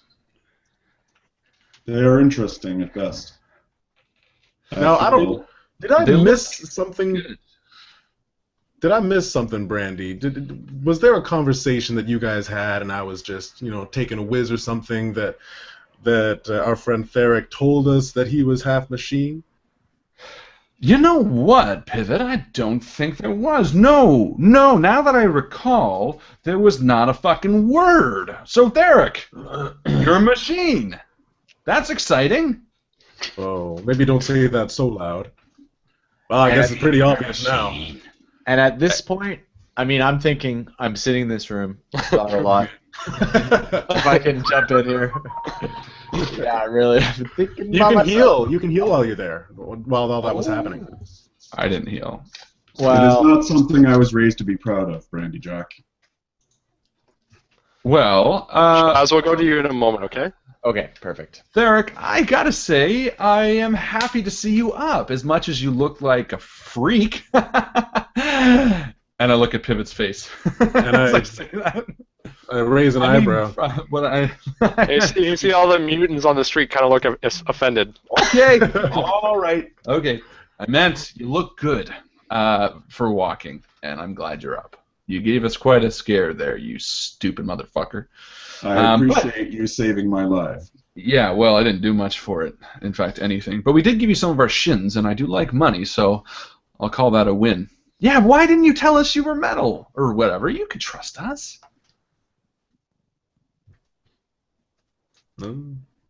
Because at this time I prefer not to, Brandy Jack. Yeah, well, what about now? It is a painful experience for me. I do not wish to relive. Thic, it's nothing to be ashamed of. I'm half machine too, but I'm not afraid of showing the world. He's the good half, too. From the waist down. People will learn to accept it, and they have to accept it. You just have to give them the chance.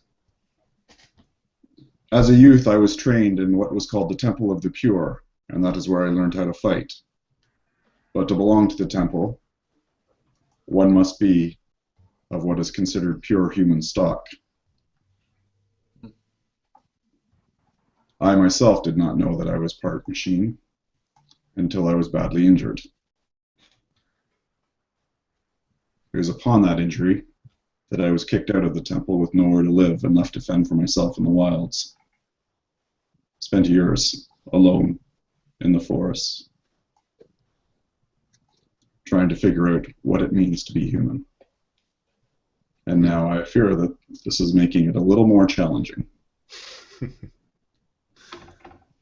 Well, I mean, you can get cover-ups. You can find a way to get hands and prosthetic limbs that look real. I mean, it's possible. If we go to Key, not Kai, but Key, they got surgeons there that can actually implant skin right on top of you.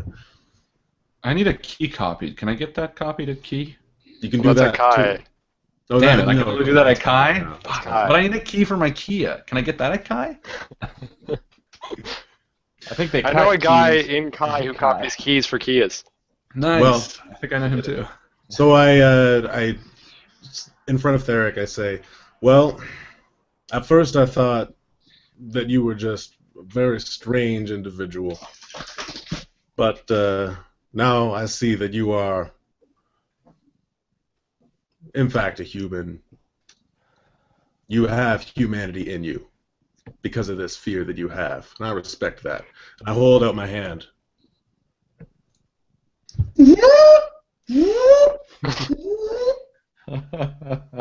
And I say, let's show you back to the our living quarters. I respect it as well, Thic, and I put my hand on top of their shaking hands.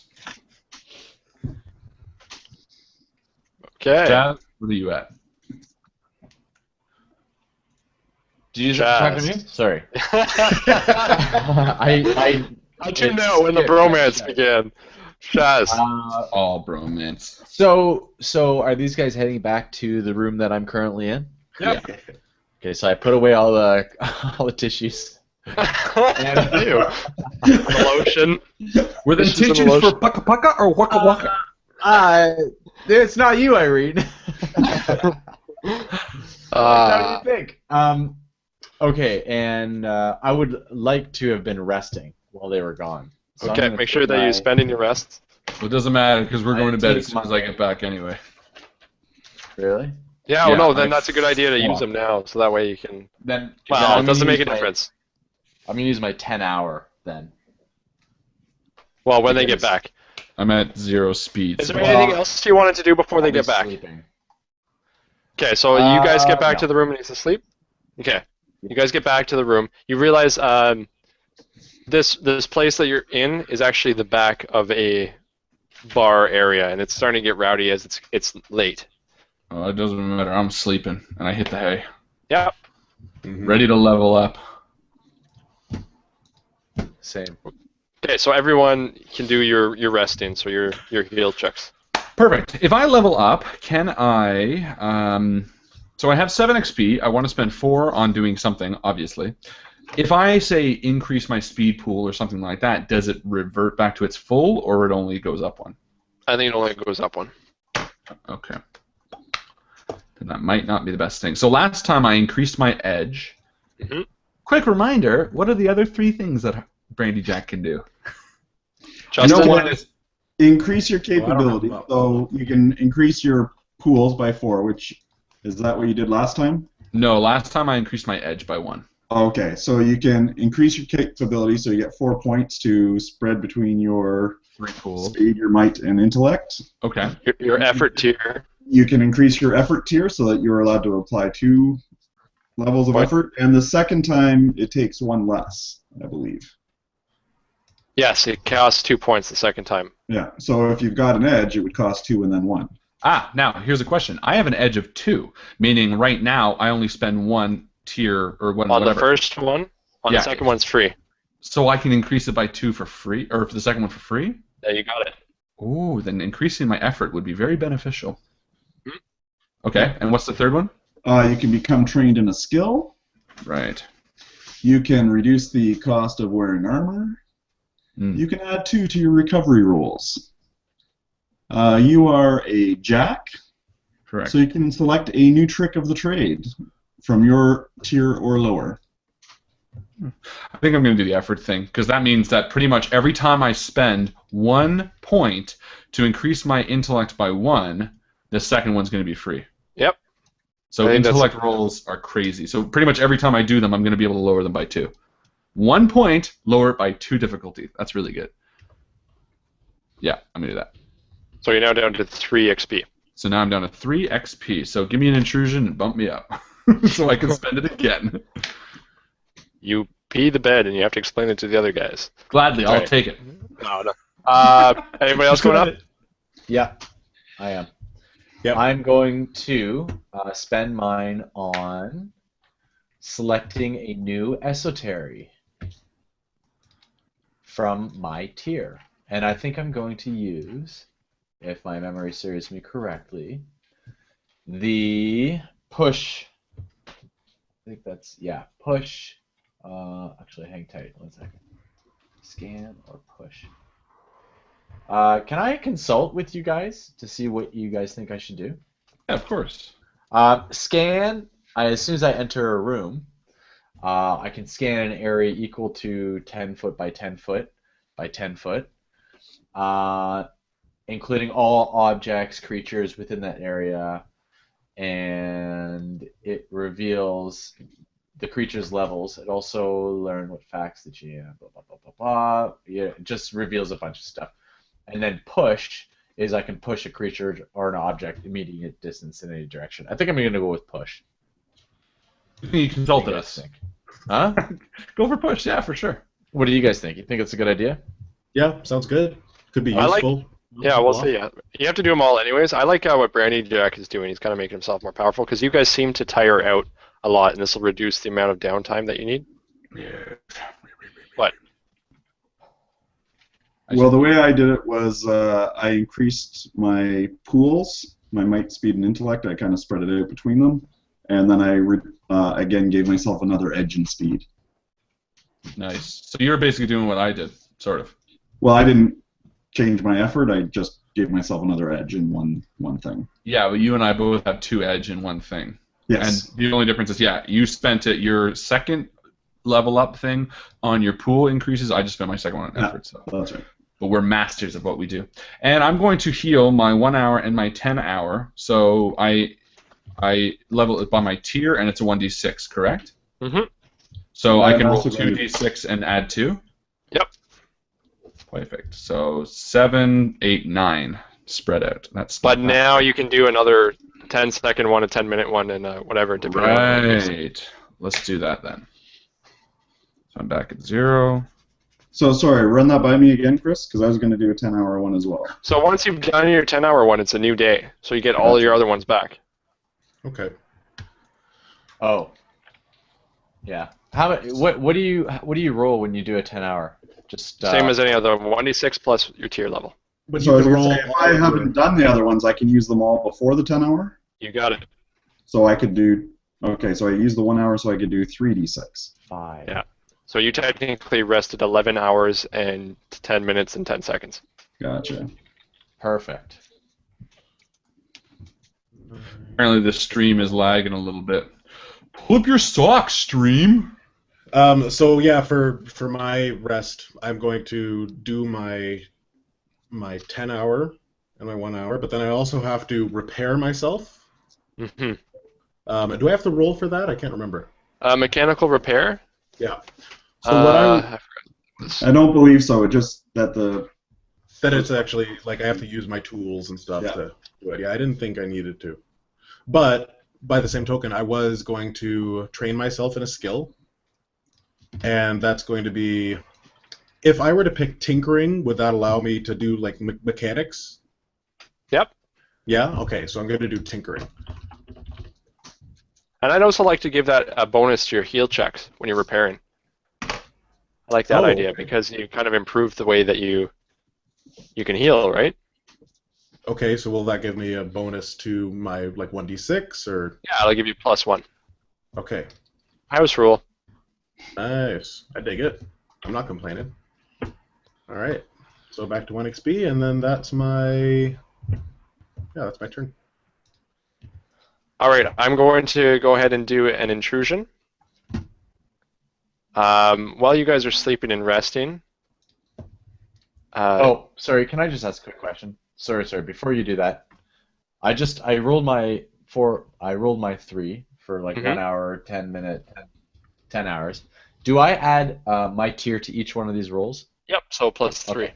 Thank you. That's all. So Thic, in your sleep, you have this dream, and you're having sort of an out-of-body experience, and you look down, and your entire body is this metal body, very similar to the hands are the exact same, and the rest of you is just this alloy body. And you're dreaming that you're tearing apart some sort of creature with your bare hands, some sort of mammal, and finding its bones, and you're crushing up the bones, and you just keep having this kind of recurring dream. I'm going to give you a point, and you're actually grabbing at Pivot's flesh and just bruising him and giving him really painful bruises all over in your sleep. I'm going to take that because I don't have any more XP to do anything to not do it. So there you go.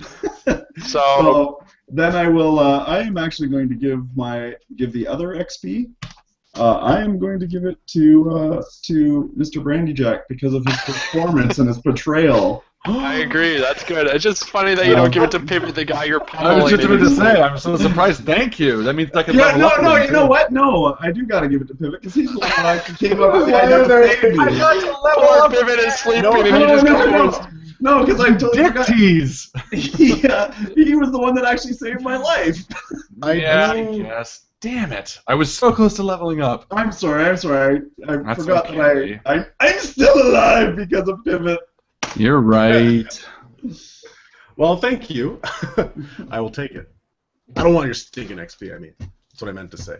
Can I have it then? Okay, so you need to take some damage there, Pivot. So you're going to roll against Thic. You're going to roll and see if you... I can't remember how you do player versus player. There's a specific rule in there. So here's what I'm going to do. Pivot was sleeping. Thic, you're just going to roll to see if how much damage you do. All right. So unarmed attack.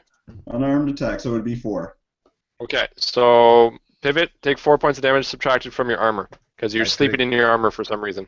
Well, I guess my armor is my metal. I don't know. There you go. Thick thing, but yeah, I don't take any damage. All right, but it does hurt all the same. You do feel it. Yeah. Oh yeah, and I wake up. And there's Thic with this kind of like weird look on his face, and these arms that are grasping angrily at you. And I grab his arms instinctively with my metal arm, and I begin to squeeze. And I come to, and I realize that he doesn't really know what he's doing, and I shout, Thic, what the hell are you doing? Thic, you're going to wake up.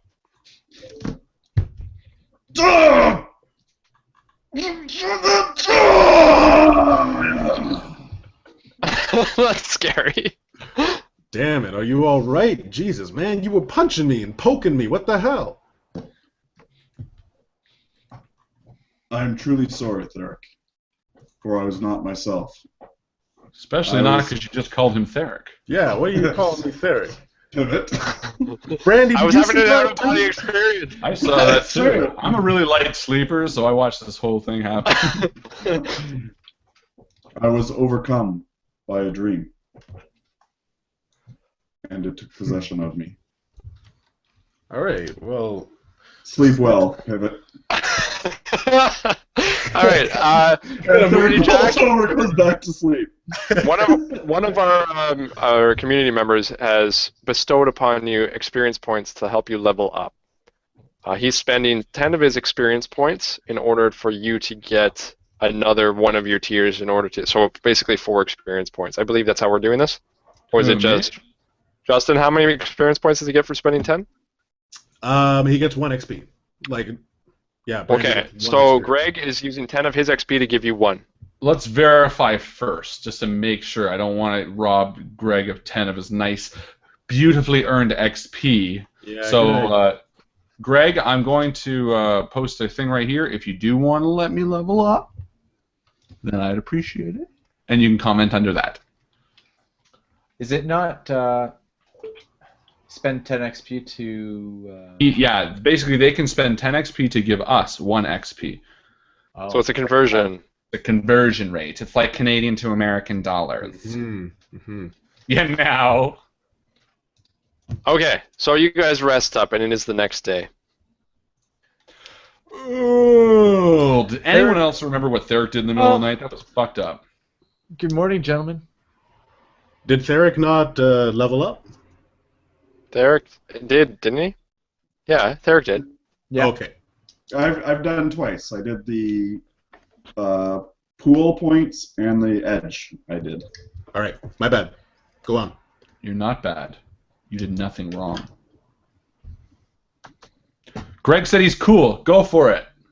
Yeah. Yay! I kind of backed him to a corner because I titled the post, Greg, are you cool? How can you not respond to that? No. Yeah, I don't think that he meant he was cool with the way you're proceeding. I think he's just general fact. Too bad. Yeah. I tricked Yeah, him. I am pretty cool. Welcome to the INVICTUS Stream where we trick you into spending your XP. So we're going to take that. Thank you so much, Greg. I am going to spend that XP right now and level up immediately. With 2,000 XP, you can go to the Bitcoin store and No, but that exchange it means for cash. if that's correct, I only need 1 more couplet of 4 to go to the next tier, correct? Because I've done 3 so far. That's right. Or, sorry, 2 so far, so this will be my 3rd. Cool! And I'm going to increase my speed and might by 4 points because I think I need that. Because You haven't done that one yet, right? Have not done that one yet. Okay. I can do that one or make a skill better, right? Those are my 2 options. Mhm. So I'm gonna level. I'm gonna spend those 4 points across the board. Perfect. Thank you, Greg. You're a great man. And everybody else watching, Greg is cool. Why don't you guys be cool too? Spend some XP. Okay. I think now is a good time to do a quick group huddle. Guys, we need to find Giam Kitrick because we need to stop this star from crashing to the ground or being eaten by that thing, whatever is happening with the star. We need to find Giam Kitrick. We need to find out what Shaz is talking about and then find Giam Kitrick. No, I agree. We need to find Giam Kitrick. And remember, I have this Oculus. Yes, the Oculus. Do you have the Oculus? You took it from Giam Kitrick's lab in the last Yeah, class? I did. Cool. Yeah, you did actually. I remember that now.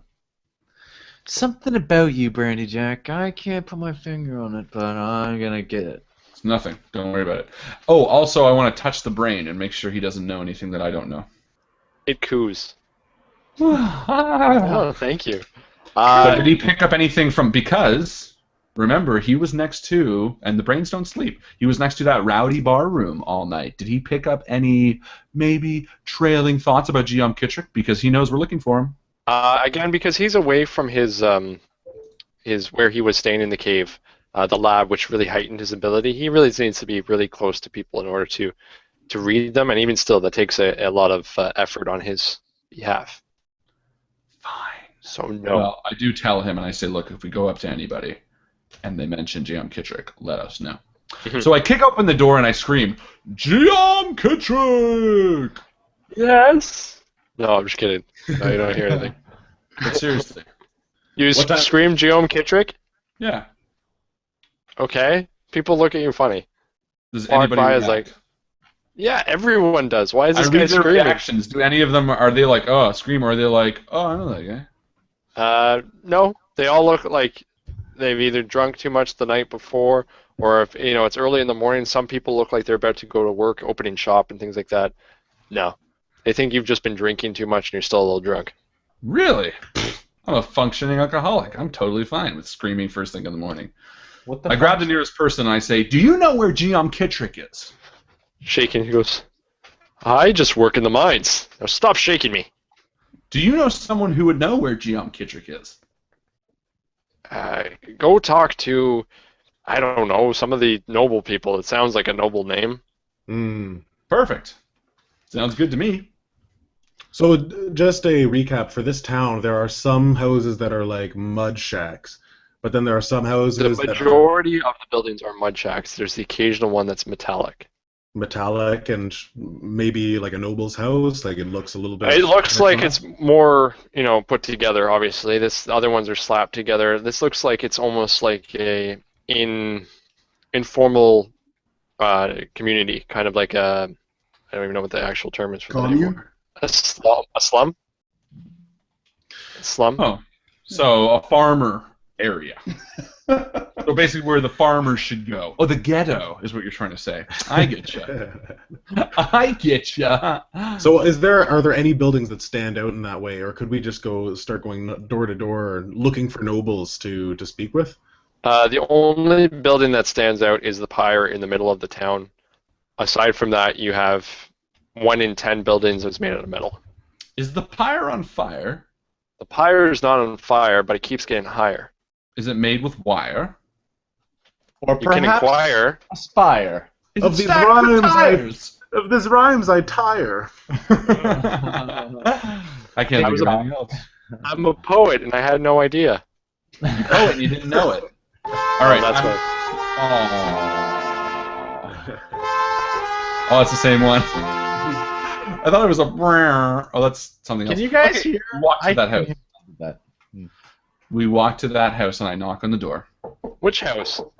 The nicest looking pyre in all the land. All right, I'll be more specific. I have an Alex drawing of it. Right. Really Alex bad. drawings It's of it. worse than an Alex drawing. Let me can do you, a. Can you see this? It's a tree. It's That was like like a a tree. So penis. it's got these big metal. It's got these metal chutes, so lots of them as support, and a single structure that goes up, and at the top of the structure there's a platform. Like And a it's funeral big. pyre. I will draw you now a drawing of your drawing. I don't know what you're talking about. Does it look I like... should have said spire. Didn't I say spire? I said spire. Yeah. But you said pyre, which is like a fire. I mean, there was a lot of rhymes going back and forth. I don't know what happened. I blacked out. Is it something someone could live in? I don't. Yes, there's a platform at the top. You think that there's someone that could live at the top? And I knock on it. So you go over. Okay, so eventually, I imagine you're not just knocking on one of these things. You find an entrance, and sure enough, you can walk up this long staircase. It's as easy as that. It's that easy. No guards or anything either. No, not at all. And I turn around and say, "This might not be anybody's house. I'm just gonna go up to the top and jump off." All So right. I go all the way up. So you leave everyone down there? Well, might as well if there's nothing up there. All right. So it's roughly 10 floors up. Do that in my sleep. And you're doing it's like one of those like circular stairwells. By your impression of it, it's not used very much. I wouldn't think so. Running down the center of it, you see all these wires and cables moving up, and you get to the top, and there is a door and this lens that is looking at you. And I say, Aha. "Hello." And you hear, and you hear a click. The door opens. Ah! And I look in before walking in. Okay. You look in, and he says, "Where's the rest of the party?" Oh, perfect. And I turn out and lean over the edge of the really tall thing, and I say, "Yeah, it's him." And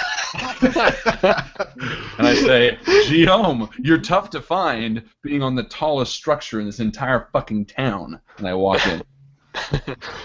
So he's there working on something that looks like. So him and I another shoot the shit while we're waiting. And yeah. So eventually they get up there.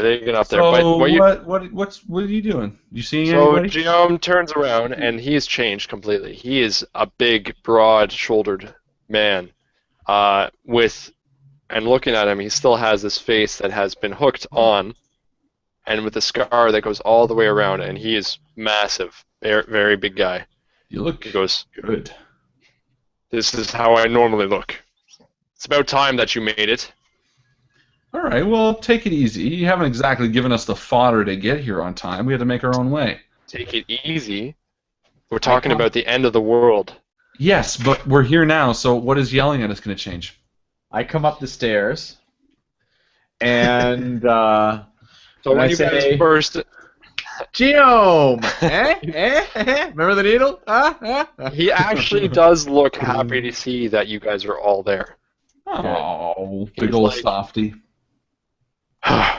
Good. I'm glad that you all made it. This is going to be a lot easier with everyone here. You're going to kill us all at once. Yes. And he goes to push you off the edge. No, I'm just kidding. Giam intrusion! Giam intrusion! As you can see, this city is not doing well, and I need them to produce their ore that they're mining down there. It's nearly stopped, and this device I'm working on requires a great power source, and the only power source we have in the city is from that ore.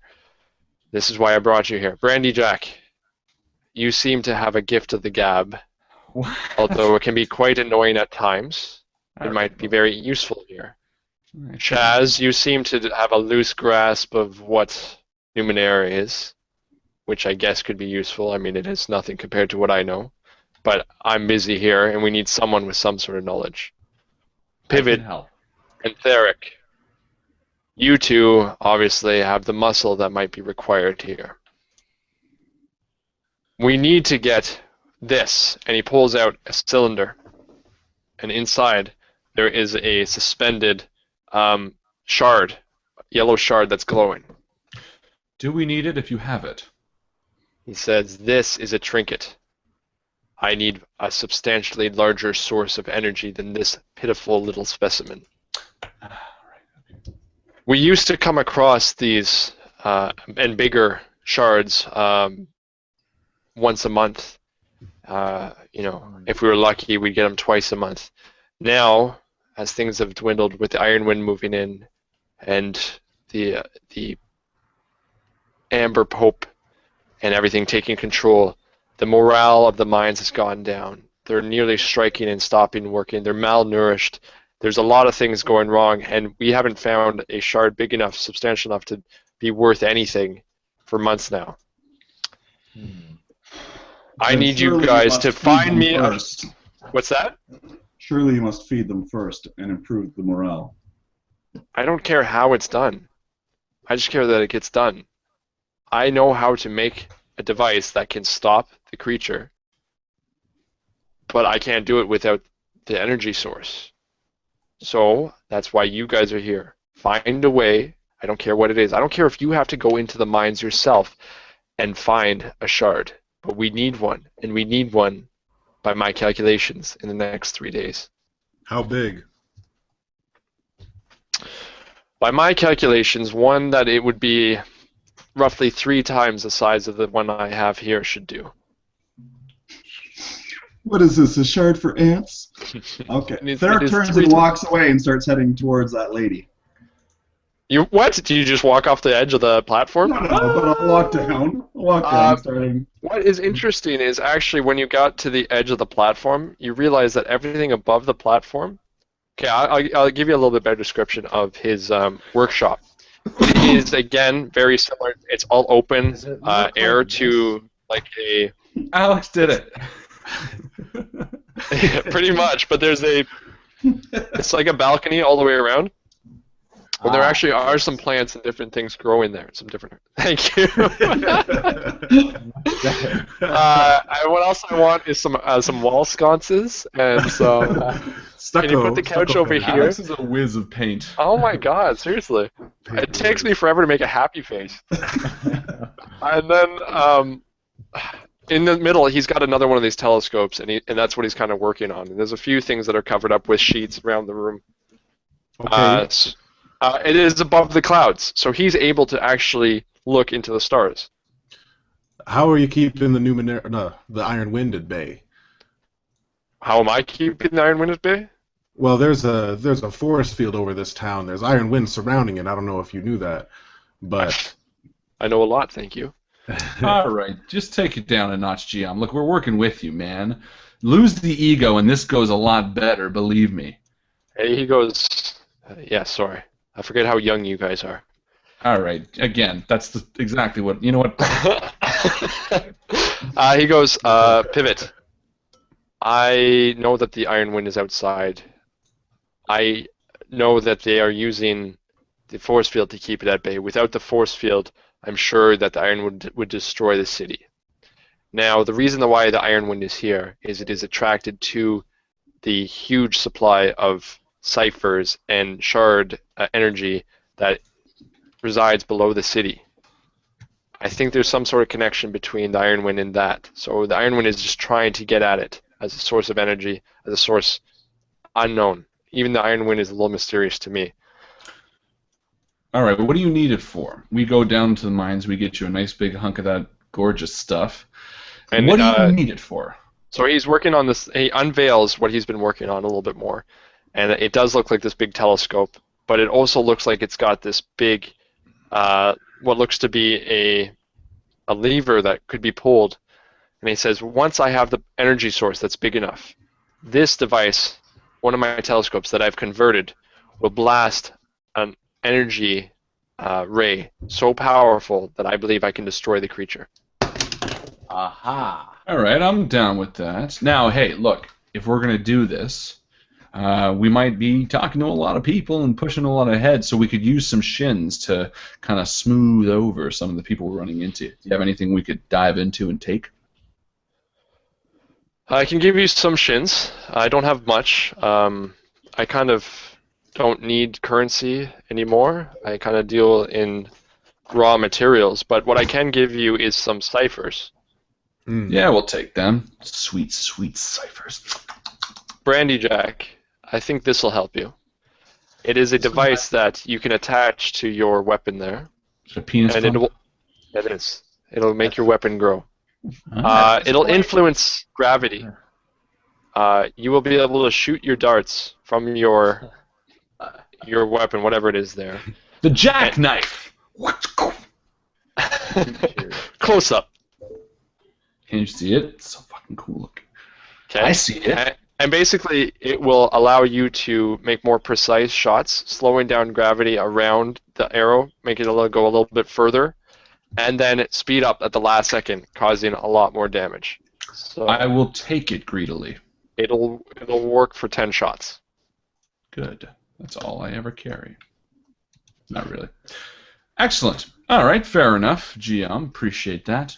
Now, shins as well would be helpful, but we'll take the ciphers if need be. So he provides you with 100 shins. Ah, that's what I'm talking about. He Now- also has another item that he unveils, and it looks like these two cable-like things with blades on the end line there attached to a belt and harness. What does it look like? What is it? He says it's about a 15-foot cable, two of them attached to the belt that looks like almost like backpack straps. He says, I've been working on this for some time now. I think it can be a formidable weapon if anyone is in need. It will provide not just reach, but exceptional damage to your foes. And It's very similar to Dr. Octavius. Who? Dr. Octavius from I know nothing Spider-Man. of this Octavius. Yeah, I'm just trying metagaming. Oh, Meta gaming. Giam, I don't understand. But I think this would look good on you, if you know what I mean. Yeah, So it's it's- interesting. Is this Here's a an image of what it kind of left. looks like. Whoa, let's try that. Ooh. cool. Wow. Okay. Okay. Yeah. And I say, I don't know. Would I have to install it? Or do I just wear like a backpack? It will interface with your nervous system. Yes, it might be a little uncomfortable, but Oh. I think it's worth what it will do. What do you think, Thic? Are you itching to get your hands on this weapon? Derek left. Yeah, Thurik's gone. Well, Well, we look, might as well take it. Yeah, we'll grab it, and if Thic wants it, if you don't want it, then that's fine. I don't think it's Shaz's style, and it's definitely not my speed. All right, Giam. Look, we want to help, and we do. And by the way, did you grab the Oculus from when you know? Well, is he Just done separate. giving us stuff? It seems I like- left everything there. Oh, okay. So you don't need the Oculus then? Not presently, no. Okay, good. Because we're not going back and getting it. Come on. I just thought you might have needed it. All right. You Is there can see anything he's else? kind of antsy. Like, why are you guys still talking to me? We have 3 days. Do you have to pee? 3 days. 3 You days. can wait. So He goes to the edge of the thing and pees off the edge. Hurry! Do you have Any anything else to idea? give Shaz? Because Shaz didn't get anything. For now, that is all I have. I often have shipments coming from the mines of ciphers that are helpful. Check in with me if you need more help. And then he says, "Wait, I do have one more thing." And he goes over and he opens a drawer. He says, "I don't really know what it is. Says it has a big maple leaf on it, and it says syrupy liquid." And he says, "I have yet to use it myself, but perhaps it'll help you." And he says it smells of alcohol. What is it called? Inscription, if I can translate it accurately, it's from an ancient language, and it says, "You can do it." Shaz, take it. I feel so dirty. I will take it. Pour yourself out, man. Although I do feel like I wouldn't mind it being, Do you guys remember the effects of it? A small yeah. vial of nanite and honey-infused golden alcohol whiskey. When imbibed, it adds 6 points to might pool maximum, and adds that many might to the pool. Reduces 3 from the intellect pool maximum, and reduces current intellect pool by that amount. It also gives a might edge of 2 and an asset on might tasks for the next hour. Might in intellect pools and might edge return to normal at the end of the hour. I'll might take they? it. I got lots of might to begin with. Maybe it could be useful for you. Might as well hold on to it, unless you're all stocked up. I got some slots available though. What are I, slots? Oh, actually, you know what? I would hand. I say, hey, Pivot, do you want to take this? And I handed him the spray-on hive. Nice. While it's very useful, I can only carry 2, and I'll hand you the cloud seed. I want to keep the spray on hive because I think that might be useful for me, not being very damagey. Okay. So I'll hand you the cloud seed, and I'm going to keep that weapon one and my spray on hive. Sounds good. Yeah, it does. I don't need to take that one. It might be better used by one of you mighty or... We'll hold on to it for now, just in case. We can always drink over a pint of it back at the pub. All right, Giam. Do it, eh?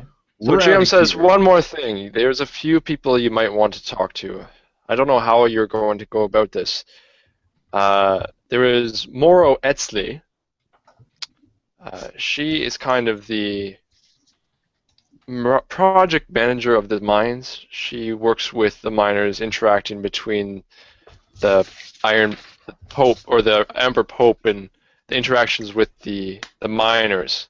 And then there's Kent Rockford. He is pretty much the head of the workers, and he often speaks to Morrow on their behalf.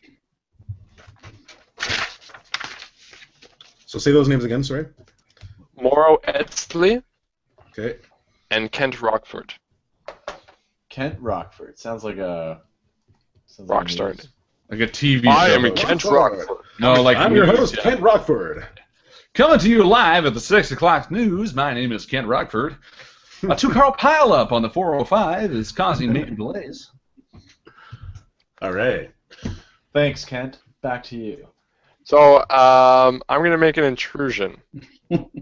Okay, Alex Yes. or Shaz, Oh, you Shaz. look at the Yukon thing and you're not sure what it is, and you want to kind of, before you take it with you, you're not sure if it's worthwhile, so you're actually going to take a sip of it. Not enough to really have all the effects, but just to see what it'll do, right? And for the intrusion, I'm going to have it lower your inhibitions substantially, as if you were drunk, but not with the drowsiness and that type of thing, just that you are very impulsive. And all of a sudden, you feel this urge to run up to Giam Kitrick and slap him in the face. I think it's going to be funny.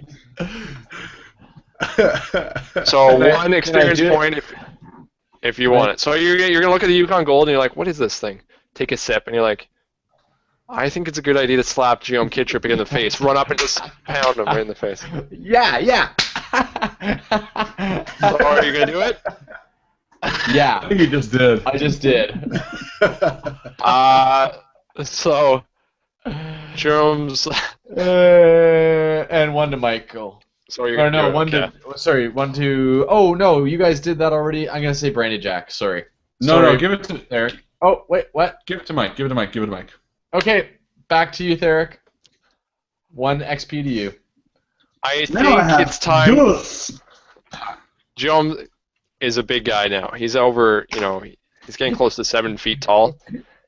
So he grabs Shaz and he says, I think it's time for you guys to hurry up. He picks him up, carries him to the door, and throws him down the steps. He says, your nano is leading the way. And he goes back to his work. Shaz, you're going to take a few points of damage. Look at these steps. How did you do it so quick? Oh, yeah.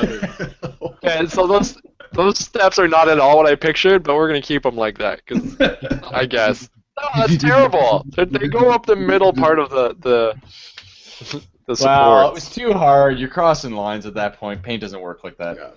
And I say, fair enough, Giam. I'm sorry about that. I don't really know what got over him. You need to get that man checked, and he goes back to work. You're no spring chicken yourself. But all right. And then we walk downstairs. Okay. So he told us to speak with Morrow Etley and Kent Rockford. Yeah, now I got Kent Rockford was the miner, the head of the miners. Who was Morrow Etley again? That must have Etley. been a lady that Are you asking me? was in contact with. No, I'm talking Pivot or... I don't know. Your guess is as good as mine. Oh. Did What about Derek you, tell Shaz? us about the argument? No. Okay. Well, no, I don't think so. Have you, Thic? Okay. I have not. So what's he up to? Oh, Etley. All right, so put it this way. When we get back to the bottom of the stairs, Thic, where are you at? I was heading towards, I would imagine, the Morrow Etley, even though I don't know who she is. Okay. But that's, from what he said, we needed the mine. She was in charge of the miners. So that's where I was headed. All right. Then we'd probably just be hot on his trail. Unknowingly, we would be heading the same direction. Why would you be headed in the same direction? Because you think I'd be heading to the mine. Well, there are mines all over the place, right? There are those well-looking things scream, all over the place. "Where's Morrow?" Hello. Can't argue with results. Again, you don't get any results. Or actually, where you know what? At least. Not where you are. Not where you are. You Roll don't get for any it, at results. least. Yeah, let's roll. Let's see what happens. 4. No, nothing. No results. All right. So I look at the other two. Ideas on where to find them. Oh, you know what? I pull out my looking glass and I find where Thic is. Ah, it worked. All right. So you see Thic and he's walking. And we go catch up with him. Yes. And I also turn. Oh, pivot. We said was already tagged with that, and I also turn to Shaz and I pitch him and ask him if he wants to be tagged. T-Rex arms. Tagged? Yeah, sure. I'll take a tag. Yeah, you is. Oh, is that tagged by the thing that keeps an eye on people? Yeah. Okay, cool. All right. So we catch up with Triceratops there, or sorry, T-Rex there. I could be a Triceratops if you'd like. Yeah, you can because you have a big penis. That came out of nowhere. All right. So you guys are walking towards where? Thic. Thic. You catch up to Thic. Thic, where are you going? I'm off to see the lady in charge of the miners. I've discussed options with her earlier. Who is she? What's her name? The lady in charge of the mining operation. Oh, you never caught her name? We need to speak with a girl named Morrow Etley. I was hoping she might be the same one. I do not know her name. We did not discuss it. Okay. For a man who likes to talk, you do very little listening, Brandy Jack. Whoa, whoa, whoa, Thic. Pump the fucking brakes, alright? T-Rex motherfucker. You have no idea what that is, but in my world, that's fucking hilarious.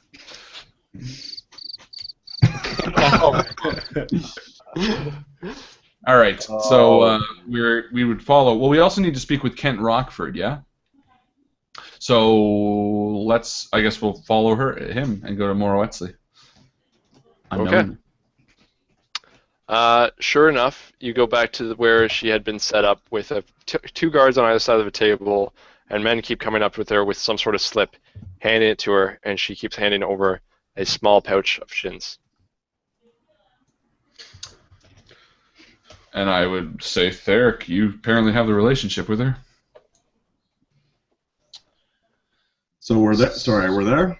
You're within 10 feet of her. So I will walk up to the front of the line. And you hear a couple of men go, "Hey!" I believe we spoke earlier, and you asked if I wanted a job. Hey, boys, he's back.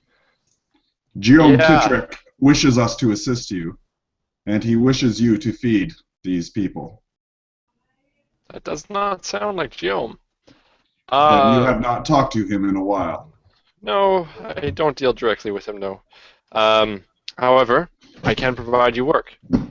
I'd be more than happy to get you some work. In fact, And you I will have feed these miners.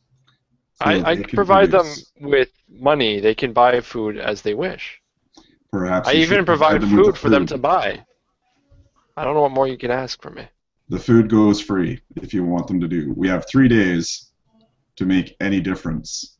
After 3 days, what you decide to do will make no difference, for you will not exist any longer. Can you do a intellect check? I sure can, and I can Try even to convince her.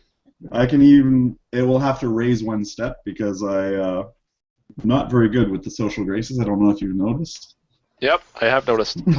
So the difficulty has gone up. Now, I can tell you that she deals with a lot of people, so she's not easily pushed over. Yep. Whoa!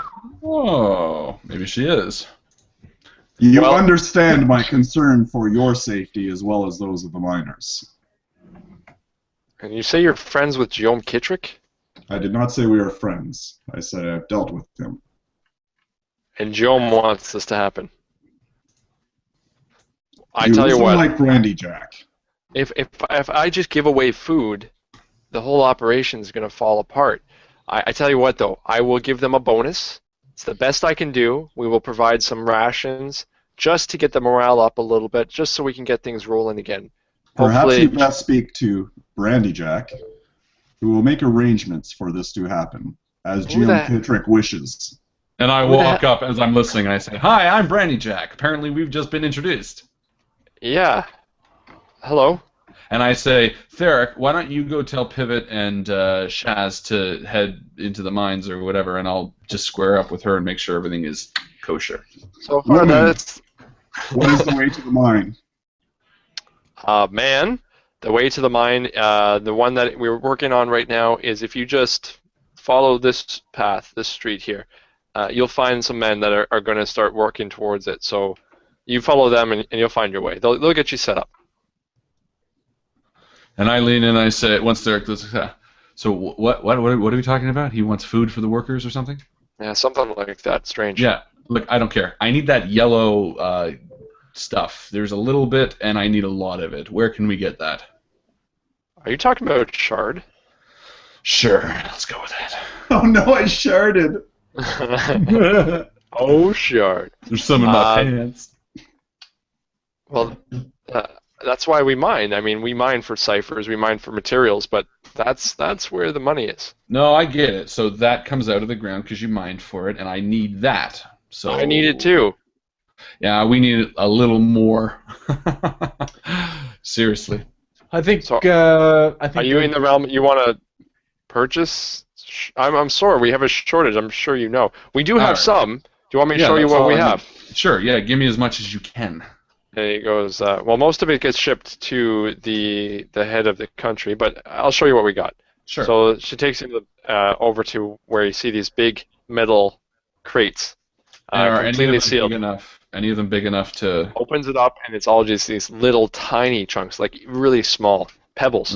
And I ask her, can we put these all together to form one big piece, or does it have to be a whole piece? We have not the technology to do that. So, no. We can't put them all together. All right, fair enough.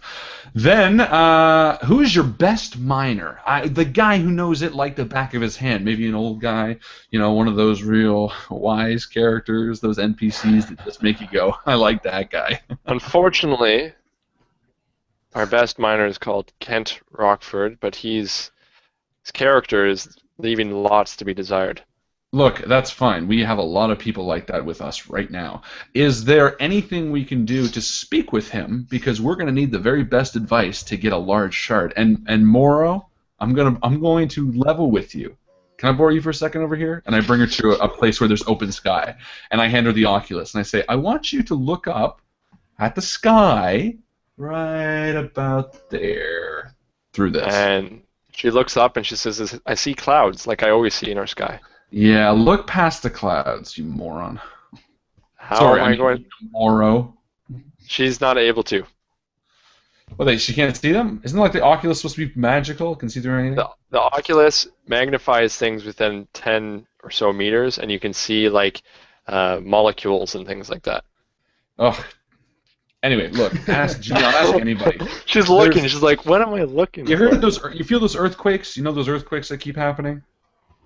Yes. Okay, it has killed many of our workers. Yeah, you know why? Because there's a giant thing in the sky that is coming to crash down into our planet and destroy us all. And the one person who's trying to fix that is Giam Kitrick. And we are helping him collect as much of this material so that he can utilize it in some fashion to stop that from happening. So I get it. You want to make money. You want to push this product in and out. You want to get your good. But none of that matters. And that's what my friend Thic was saying. That tomorrow, or in 3 or 4 days' time, who's going to give a fuck? Because everybody you know is going to be dead. Everybody. Let's do a roll. Let's see what happens. All right. You know what? This is why, as a GM, there's no point planning for anything because you're not sure how things are going to roll. I'm going to go with using my intellect boost. Yeah, because that's what I'm afraid of, is the fact that Which- you're freaking awesome at this kind of Which thing. brings so. it down 2 points because Yeah. I have an effort of 2. So that's Yeah. 2 tiers less. I'm also personable, natural charisma, social interactions, and pleasant social interactions. So whatever you want to do that, I'm okay with. All right, so I'm going to make this a task difficulty of 7, because you're basically telling a woman to believe that there's some sort of creature in the sky coming to destroy the world in 3 days, and you need Shard to just stop it. Yeah, but I'm doing it with a smile. So we're starting off with a 7. You've dropped it by how many tiers? I dropped it by 2 tiers with just my intellect, spending 1. Yeah. And I'm also personable, natural charisma, social interaction, and pleasant social interaction. So however you want to do with that. I'll drop it 4 tiers. Okay. Okay, so you need to roll a 9 or more. Okay. Well. Son of a bitch. Okay. And I look at her and I say, "This is something we need to worry about." It does sound pretty okay. She starts panicking a little bit. She's like, And I hush her and I say, "Morrow, I get 100% why you are worried, and believe me, I was too. But the worst thing to happen right now is to anything other than you getting me my shards to come from this conversation. I don't Anything have better them. than that, I'm telling you, I don't have them. But what that's fine. I need help to get them." I can help you. Here, come with me. And she brings you into the room, and she says, "Here, take one of these." And she takes back she opens up a crate, and inside the crate are a bunch of these vests. She goes, "These will protect you from the radiation. If you go down there, you'll be protected. You won't have the mutations that the other people have with dealing with all the ciphers and things like that. So that vest will actually give you a +2 cipher carry ability as well." Oh, well, that's a start. There's one for each of you guys. All my guards can have it. I can't afford to give it to all the guys. That's why I don't want to do it. That's the reason. I get you. We need Kent. We need someone with us in the mines that knows You it need as Kent, well. because honestly, even if I paid these men to go down there, they're not going to do it. They're so unhappy with us. That's Kent's fine. the only one who can convince them to go down and do anything. I can't talk to Kent. He hates me. To tell you the truth, I hate him, but we need him. Okay, how about this then? Is there any leverage that you have over Kent? Anything you know about him? Maybe something. And as I'm talking, I touch the brain. Yeah. Bogle in my pocket just to make sure that she's, whatever, and sent him the telepathic thought, say, read her, make sure we get everything from her. So she's scared because she knows how shitty the situation is in the city, and she knows that they have been abusing the people. Like they've been overworking them. They have been providing lots of alcohol and really bad food so that they keep repressed. Yeah. She's now panicking because she doesn't think that they have the workforce that's capable of doing this in 3 days. Okay, and I say, look, it doesn't matter about the workforce because we're here. We are saviors. That's what we do. We come in at the last minute and we save the day. But you need to help me.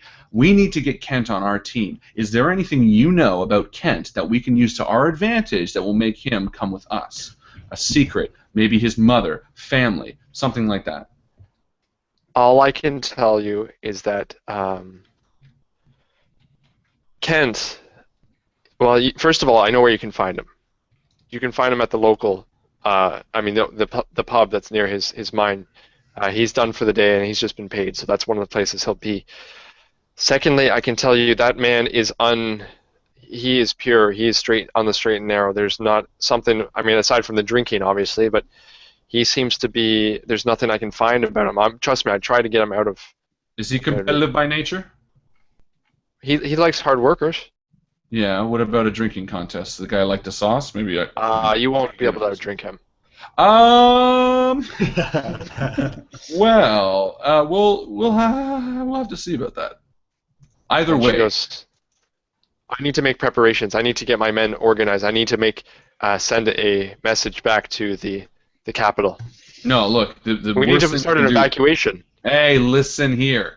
There's nowhere to evacuate. If this happens, planet is gone. This isn't a get underground and save. This is a we are all fucked. Now, I'm telling you that, not so you panic. I'm telling you that because that's a severity of the situation. So what I need you to do is not work against us by creating a panic or evacuation. Work with us. And I need you to do that by combining all the forces into a single task of finding as much of this as we can. That means passing ciphers, passing anything else. But I know it's going to take some time to do that, and I'm only organizing this as a failsafe. See, we're going to go down in the mines as soon as we can after we get Kent on our side, and if that doesn't work, I'm going to come to you, Morrow, and I'm going to say, all right, plan B. Let us get every able-bodied person to find us a shard big enough to save the world. And guess what? Morrow gets a statue in the center of the town. So you want me to tell everybody that the world's going to end?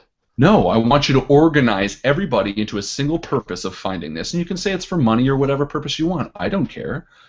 But you need to have a united front. That means stop all the mines. Go to the most saturated mine. Create a line that can carry every bucket out with one go, that we can mine at a faster pace than everything else, but only organize it. We still want to get in there first to see if we can't come to some amicable solution, because I don't want people getting mutantized with it. So do me that favor, and tomorrow, when we've got the piece, we can cancel it, or I can come to you and see how far we are along in organizing that. Can you do that for me? I will see what I can do. I'll contact the Amber Pope. Maybe they can send me reinforcements, and we can do it by force. Who knows? All right. All right. Yes, that's a perfect idea. And I think Gabe gave us that idea, so thank you, Gabe.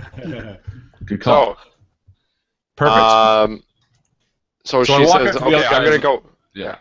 You go ahead. To the other guys, I give her the thumbs up, and we leave, and I throw the other guys vests, and I say, hey, these are going to not kill us. And I say, Thic, don't worry, food's going to be great. And I say, but we need to get Kent on our side. Apparently, this guy is the only guy who's going to know where we need to mine, and I know where he is. So okay, I'm going to do a little intrusion.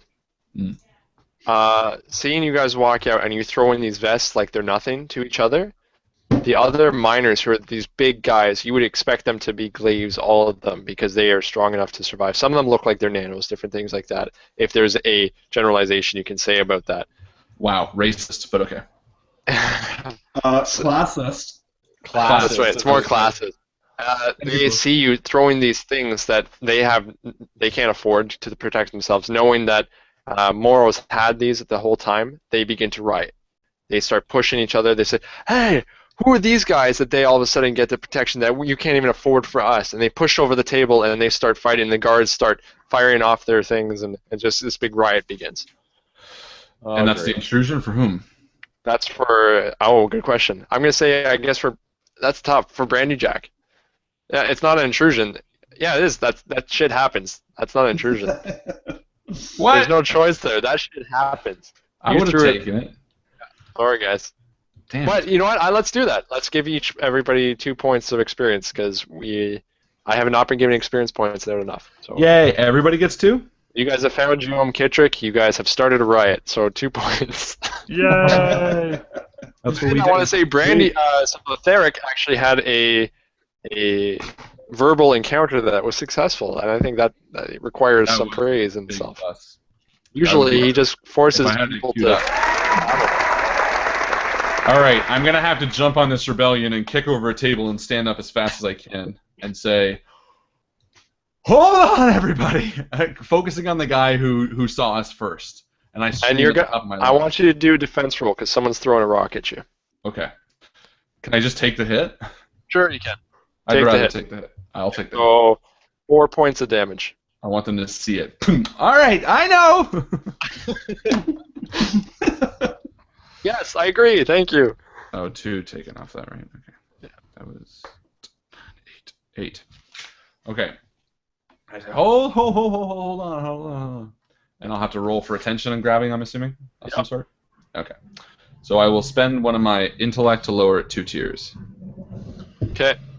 Do I know you're trying to address a mob of rioters. Well, how quickly could they have been like 100 people? Assuming it's still. Well, they were all lined up. You got to remember, they were all lined up, and they saw you guys brushed ahead, and you're stopping them from getting their pay so that they can go to the bar and drink.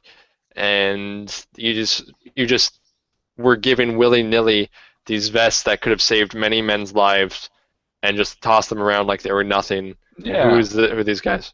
But what? 2 people saw that. The rest are just going on the word. Oh, everybody was watching. I mean, by the time, this is a big thing for these 4 guys to walk up to Morrow, distract her. You can see that she's different about her, she's changed, and all this stuff. Well, either way, I stand up and I shout, hold on, calm the fuck down, everybody. With a 13, lowered 2 tiers? Yep. Okay. And I say, everybody calm the fuck down. Chill. These 4 vests that you so rudely assumed were being used by us killed 4 people. These are faulty vests, leaking with radiation. We selflessly sacrificed ourselves to remove these 4. You want them? You fucking want them? And I grab one and I hold it up. Do you want this? You want more? You want more death? Destruction? The guys are like backing away from it as if they're afraid it's going to blow up. And then I throw it back to them. I say, how dare you stand here and judge us for risking our lives to help you and to remove these horrible, cursed items from you. Shame on all of you. Now go to the fucking bar. They all kind of... they look sheepish like they're little boys who've just been reprimanded. They go, sorry, we didn't know. Like, yeah, they didn't know. And then I come back down and I go, we need to hide those vests. Alright. So they line back up and they're waiting patiently and they're like, where's Morrow? Where's she gone? And she's just gone off to do her thing. And then a man takes her place and says, continue, we'll give you your money for the day. Right. And then, yeah. And I tell the guys where Kent is.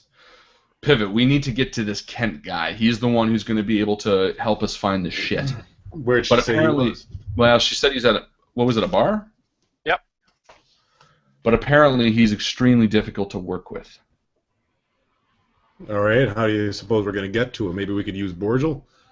Well, that's actually a good idea. Well, the only other thing that she did mention was that he likes to drink. So, worst case scenario, I can always challenge him to a drinking contest. Hey, do we have any more of that alcohol that doesn't get you drunk? Yeah, I've got the Yukon Gold. No. The stuff from the first town where you could drink it. Fizz. Hold on. If he's into a challenge, what about hand stabbing contest? You know, the knife between the fingers? Oh, I love where this is going, and I 100% agree. Let me lay the bait, and you take the end of it. I don't know. Let me bait the trap, and you kill the mouse. Hook, line, and sinker? Yeah. Yeah, I thought I had it before you made that analogy, and now I'm confused again. All right, let's do the old 1-2, eh? 1-2, got it. Okay, I have a question. It's been a lot of Brainy Jack talking. Sorry. I love you, Brainy Jack. I love you, and thank you for saving us from that mob. I saved us from the mob, that's all. I have a question for Morrow before we leave, because I assume we're still standing with Morrow. Well, no, but we'll say that she's within proximity that you can reach her for a limited time, yes. Morrow, is there any is there any machinery around that? Who the hell are you? Can you not see I'm busy? I am with this group of people. Mind your fucking manners, lady. I don't know him. 2 guards come over and grab you and push you away, and she goes back to her business. Sorry, Shaz. Shaz, what are you trying to find out? If there's any machinery that's big enough to dig. Because if there's all these workers and all they're pulling up is the little shards of this stuff, little shards of shard, then maybe we could, if there's machinery, if it's broken, we can look at fixing it. Maybe that's why they haven't been getting big pieces of shard. Maybe. I think if they had machinery, though, they would fix it since it's their livelihood. I think we need to talk to Kent. Yeah, he'd know the fastest way to excavate. I mean, yeah, let's go speak to Kent. All right. Okay. I'm not getting anywhere with Morrow and these guards, so. She's a prickly pear. She liked Thic, for fuck's sake. So you guys have Whoa, kind of made it. whoa. What? You can say something about me, but I can't say that she liked you? People are starting to, you know, shard? you kind of rumors getting around about you guys. Okay, you notice that people are starting to, you know, part ways. You made kind of a ruckus already. You barged in, half dead. You went to see the steel surgeon. You've talked to Morrow as if you can talk to her like she's your best buddy. You've caused a riot. No. Now you're gonna go try to talk Stop the riot. Yeah, we stopped a riot. Now you're involved in a riot. Don't just And- focus on the negative, man. There's some Pessimist. positive in there. Now you're gonna go talk to Kent Rockford. Hmm. So we step into the bar, and Sure. where is It is a scuzzy dive. There are people, big men all around, big women, just muscular people, and you know, they're all just talking, laughing, and few people are pretty drunk and almost passed out at the bar. All right. Any that look like Kent Rockford? You wouldn't know. Thic might know. Yeah, Thic, do you recognize any of these men? Wait, why do I know Thic? Or why do I know Kent? He happened to be the gentleman who was arguing with Morrow when you first was over there. Yeah, but I didn't know his name at the time. That's true. So no. Do you recognize any men in general? Thic. There's the three of you. You're not the Maybe this brightest is a time one. where you could just shout his name, Brandy. I feel like if we're going to do what we're thinking about doing, we might have to be coy about it. Shaz, why don't you see if you can't find out which one of these gentlemen is Kent? And that way, Pivot and I can hang back for the long con. How do you suggest I do that, Brandy Jack? Well, if I knew how to do it, I wouldn't throw it off to you. I would do it. All right, fair enough. You're the brains, besides Borgle. Oh, So- Borgle. I go. Ah, into- that's a good idea. That's a good idea. Actually. I'll leave it on Shaz, though. I want to see what he does first. Okay, looking for Rockford, eh? So, okay, I go to the bar tender first. Is there any Mhm. space at the bar? Am I going to have to squeeze up front there? It's busy. Yeah, you can find his place though. Okay. So I squeezed up to the front of the bar. And I, Cocky, cheeky, nipple twisty. and I slap down a couple of shins and I say, "Bartender, pass me a drink of your finest concoction." He raises his eyebrows. He says, "Okay." Puts a glass, opens bottle, pours you a shot. And I was looking for Mr. Kent Rockford, but I can't seem to find him around here. Could you, have you seen him around tonight? He goes, "You guys are looking for Kent?" It kind of sizes you guys all up. Oh, you're kind of by yourself, Shaz? Yeah. He goes, he kind of looks you up and he's like, "Why, you're looking for work?" Well, yeah. Yeah, I am. He's over there in the corner with his buddies. Perfect. He's a friendly fellow, eh? I understand. Absolutely. Meet you, Hang on, just 1 second, I'll be right back. All right. Busy Alright. bar in here tonight, eh?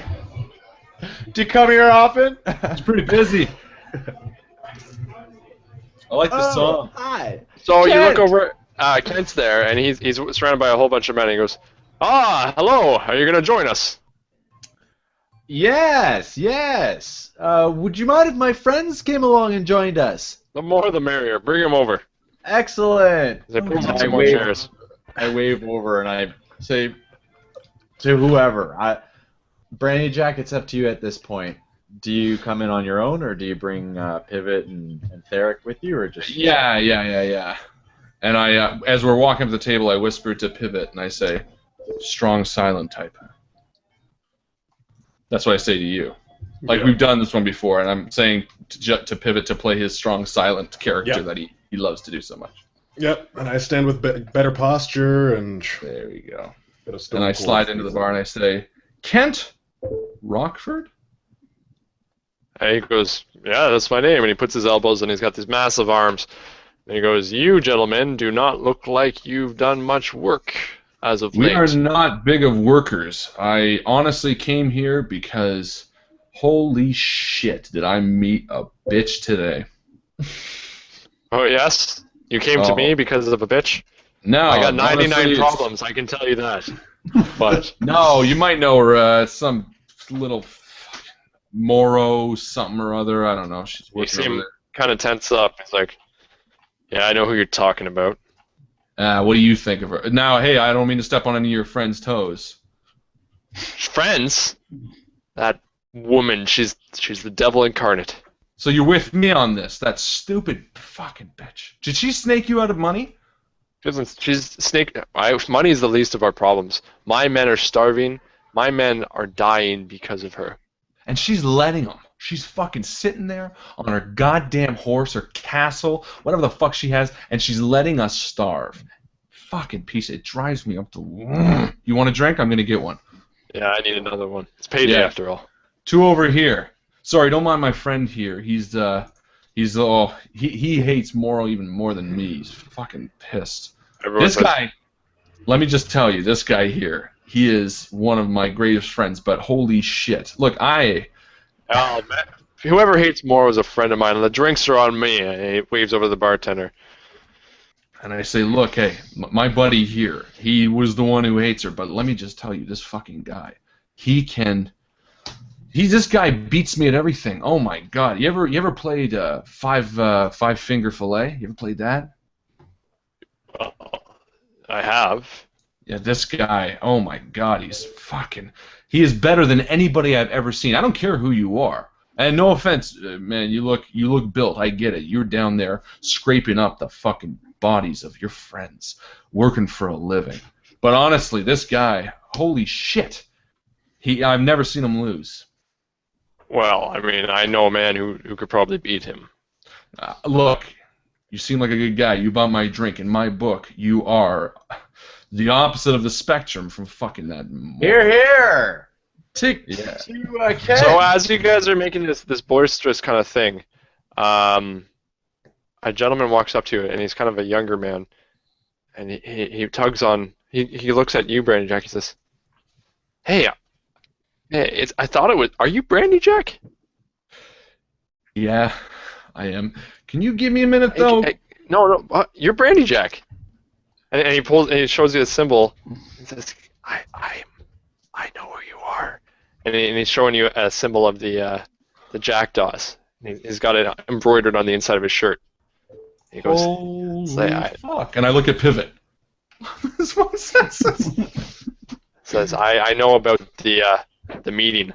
He winks at you, and he goes back to his group. He's like, "I got this." And he goes back and whispers to the other guys.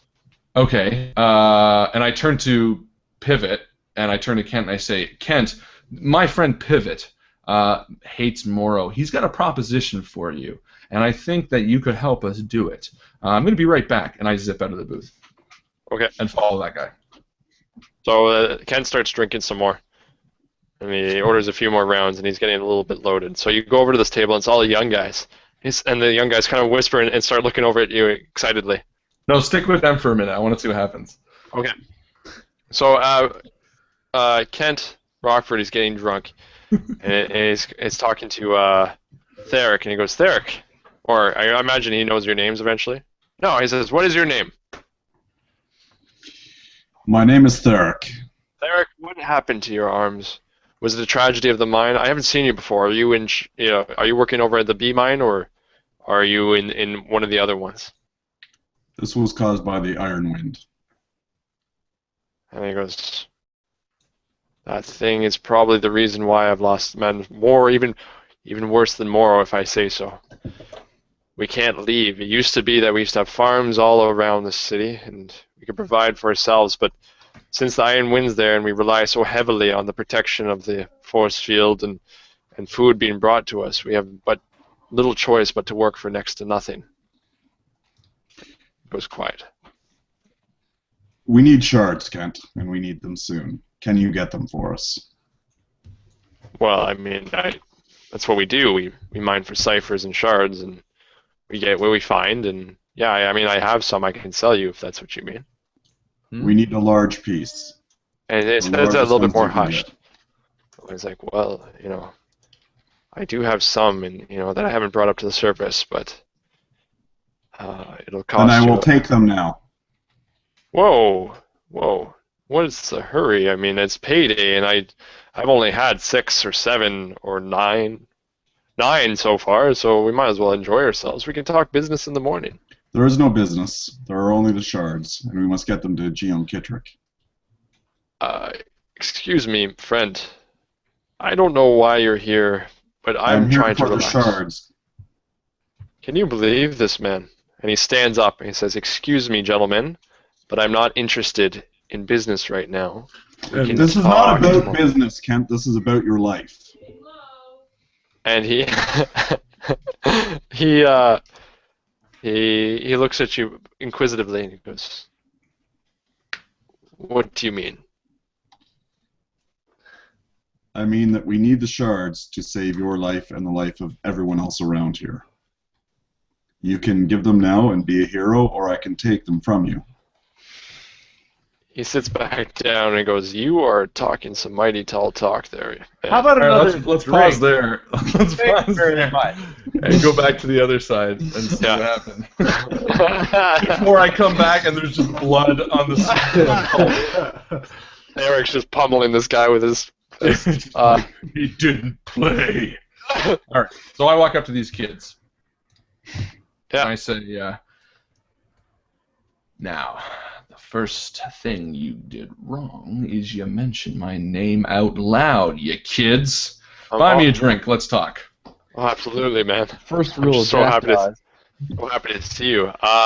I'll be right back. One of them gets up and goes over and gets a drink. He comes back and he says, "Well, my name is Frank. This is Tom and Luke." And as I pick up the drink, I kind of go like this, and I look over to Pivot. Yeah. You looking at me, or are you still in your conversation? I've got an eye out on you.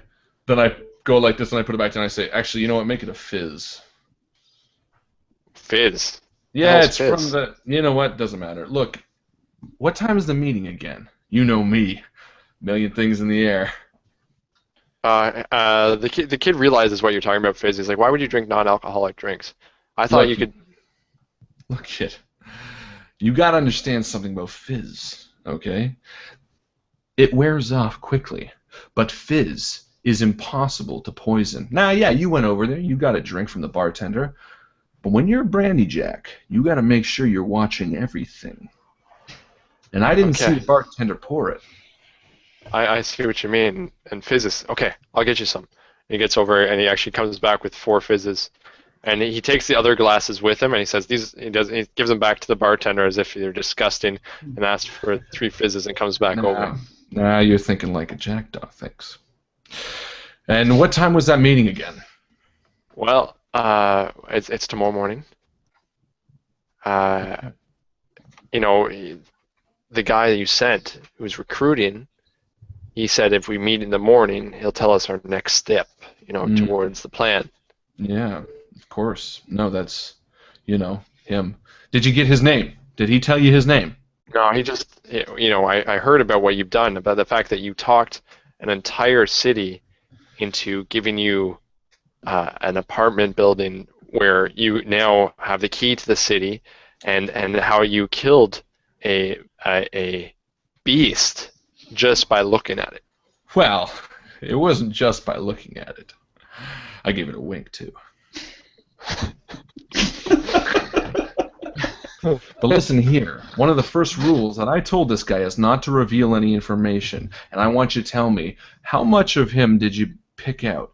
He's supposed to be shrouded. Can you describe him? Because I got to ream him out if you can.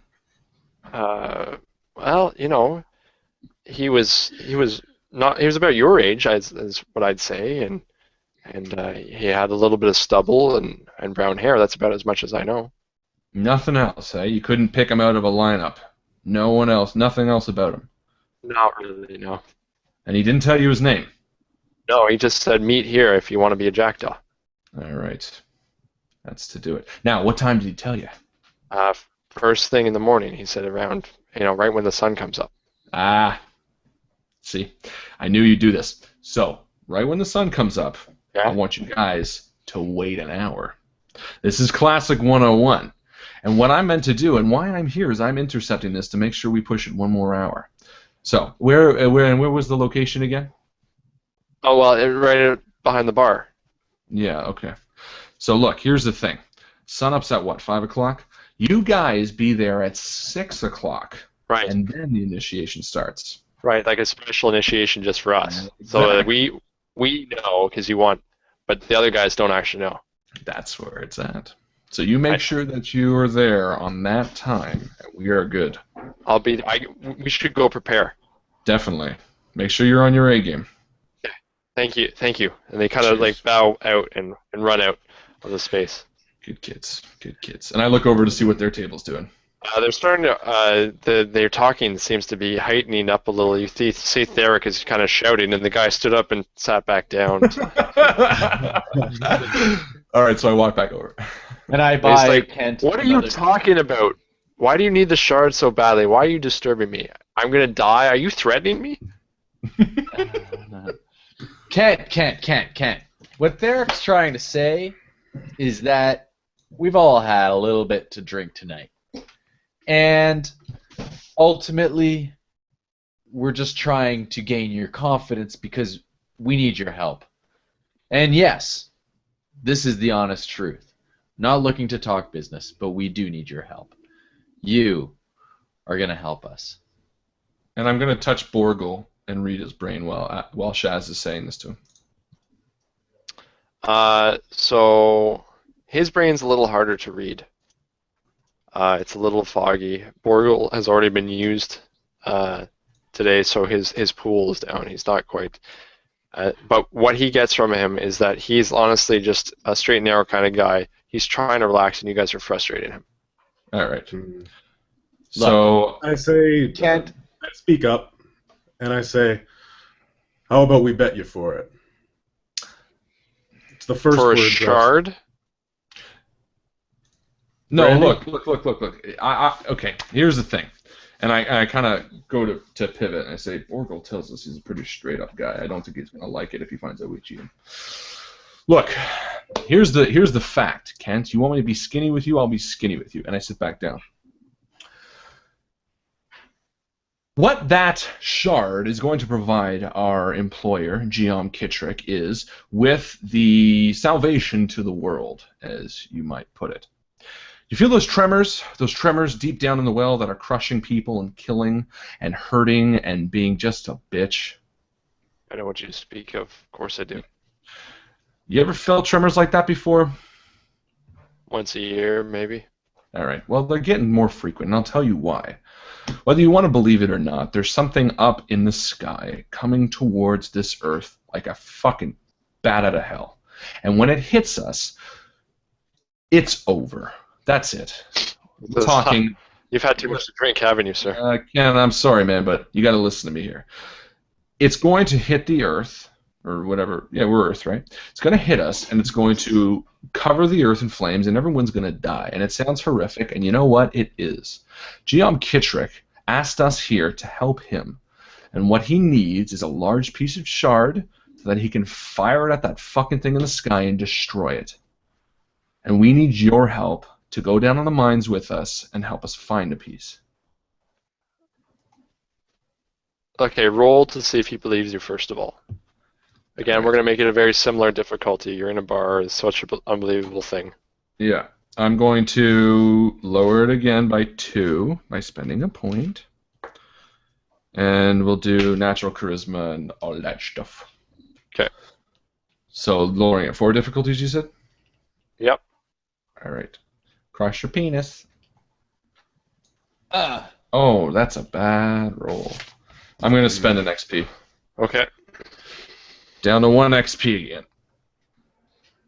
Let's try again. That's not much better. He goes, it seems a little far-fetched. I mean, maybe if I talk to Giam, I could believe you.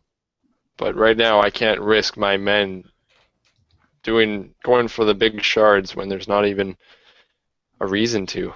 Ken, we don't need your men. We need you to tell us where they are or come down with us. And you can speak to Giam. Honestly, I don't give a fuck about that. But here's the thing.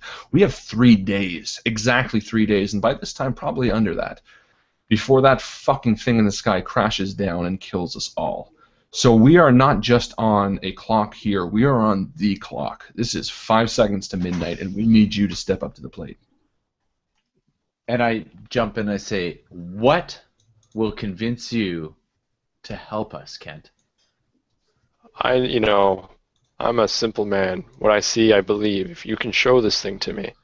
Is it a clear sky outside? Because I'll show you in a heartbeat. Shaz, draw a picture. You know what? You guys have tried to convince him. It's not very likely you're going to convince him that this thing's happening out there. You might try a different approach, such as trying to say, if you do this, I will help your men in such a way, or something along those ways. But I can tell you, you're not going to convince him. You've tried, and you failed. All right, then I turn to Thic and I say, unless you show it to him, unless you bring him to Giam Kitrick or some other means, but trying to convince him in this bar setting, he doesn't believe in. He's actually getting a little frustrated with you. Thic, have at. I stand up and go get a drink at the bar. Come with me now, Kent. We will go see Giam Kitrick. Let me finish my drink first. Maybe have another one. Look, I'll tell you what. Take that with you. Okay. I'll get you another one on the way. This is what's going to happen. I draw it on a bar. So there's a monster about to eat a giant cookie. A big frog with teeth. It may look simple to you, Kent. Look, why don't we do this? Thic, I will come with you, Thic, if this is, by chance you guys aren't lying, which I find hard to believe. I could use a walk, and, I've never actually been up the pyre before, and that could be interesting. Cool. So Thic turns and starts walking away. Okay, I tell you what, let me finish the drink. I'm going to go home. I'm going to get a few things, and I'll meet you over at the pyre. Giam Kitrick's. They're shading now. Yeah, oh my goodness, it's getting better. All right. So are you guys okay with that? He's going to leave and come back? We don't have the fucking time for this. He's going to wait, and then he's going to come meet us at the pyre. What if he falls asleep? What if he doesn't even go? Well, then maybe you should convince him not to go. Just go straight there. God, why don't we give him money just to come with us right now? I mean, he could use the money. He could use the money for food. Okay, eventually you buy him a few more drinks and you convince him. I'm just going to push this along. He says, fine, I'll come with you, no problem. He finishes his drink. He leisurely gets up, puts his coat on, and goes, guys, I'll be back in a little bit. He goes, if I don't come back in a little bit, you know where to find me. Where are you going? Follow me out. I'm coming with you guys. No, he's talking to the friends. Oh, why are you telling us that? You're coming with us. Okay. So he gets his things together. He's like, let's go. And he's staggering a little bit. All right. I pop the drying stone into his mouth. What the hell? He spits it out. Oh, you moron. I go pick it up. I say, no, this will sober you up. And I put it back in his mouth. I spent a lot of money to get like this. He spits it back out. Oh, my fucking God, Kent. I stop him and I say, Kent! It's the end of the fucking world, and you are taking your goddamn time, man. I feel we need to fine. get into the fucking caves, and we need to save the fucking world, and you are not helping. I'm alright. He doesn't know what to say. He doesn't believe you still. It's like, okay, show me this space creature who's going to eat the world. Oh my God. Is it a clear sky? No, it is cloudy. I have the feeling it's permanently cloudy in here because of the fact that it's a dome, and so you always have condensation. It's always raining. It's always nasty. Yeah, let's just get him to Giam's. Fine, we run to Giam's. He's just gonna die on the way. Okay. No. Can I have you guys do a defense roll on your way there? Yeah. So everyone needs to roll a defense roll. I'm good. 18. I'm good too. And is this something I could use my speed defense for? Yep. Oh my God. Oh no. Okay, so I'm So- going to oh, go but- ahead and... There can communicate. Gets a Okay, I'm going to 19 go for ahead and say communicating. the 20 and the 1 cancel each other out. Okay, so you guys both re-roll. What? What? No, no. That's how I'm playing it. All right. 9. Okay, Well, so Exactly. all of a Hold on, sudden... can we just we need to acknowledge that he got 1 and 20 and they rolled 9 and 10 when they re-rolled. That's ridiculous. That is weird. 19. Okay, 1 minus 7. everyone passes out unconscious except for Brandy Jack. And a few gentlemen come around from a corner, a blind corner that you didn't notice. They say, what do we do about them? This one. Well, he needs to come too. And they raise a gun or a ray emitter towards you. It says, sorry, my friend. He shoots at you. And you hit the floor. Hold on, I can't say anything before he does any of that? No. What was the point of me rolling if I didn't have a choice? Because you're going to get this information from him. And he walks over and he looks at... He's standing over you, kind of, and he's also standing over Pivot, and he looks down at him and he's like, boss is going to be happy that we found him finally. And then you black out. Nice. And we're going to end it there. All right. Bastard, you pivot bastard. All right. Okay. Wait, I have fake clap. Yeah, why go for the real thing? Right? And then this one. All right. Thank you so much for Oh my god. joining us on Numenera Game 1 Part 5 on this beautiful Wednesday night.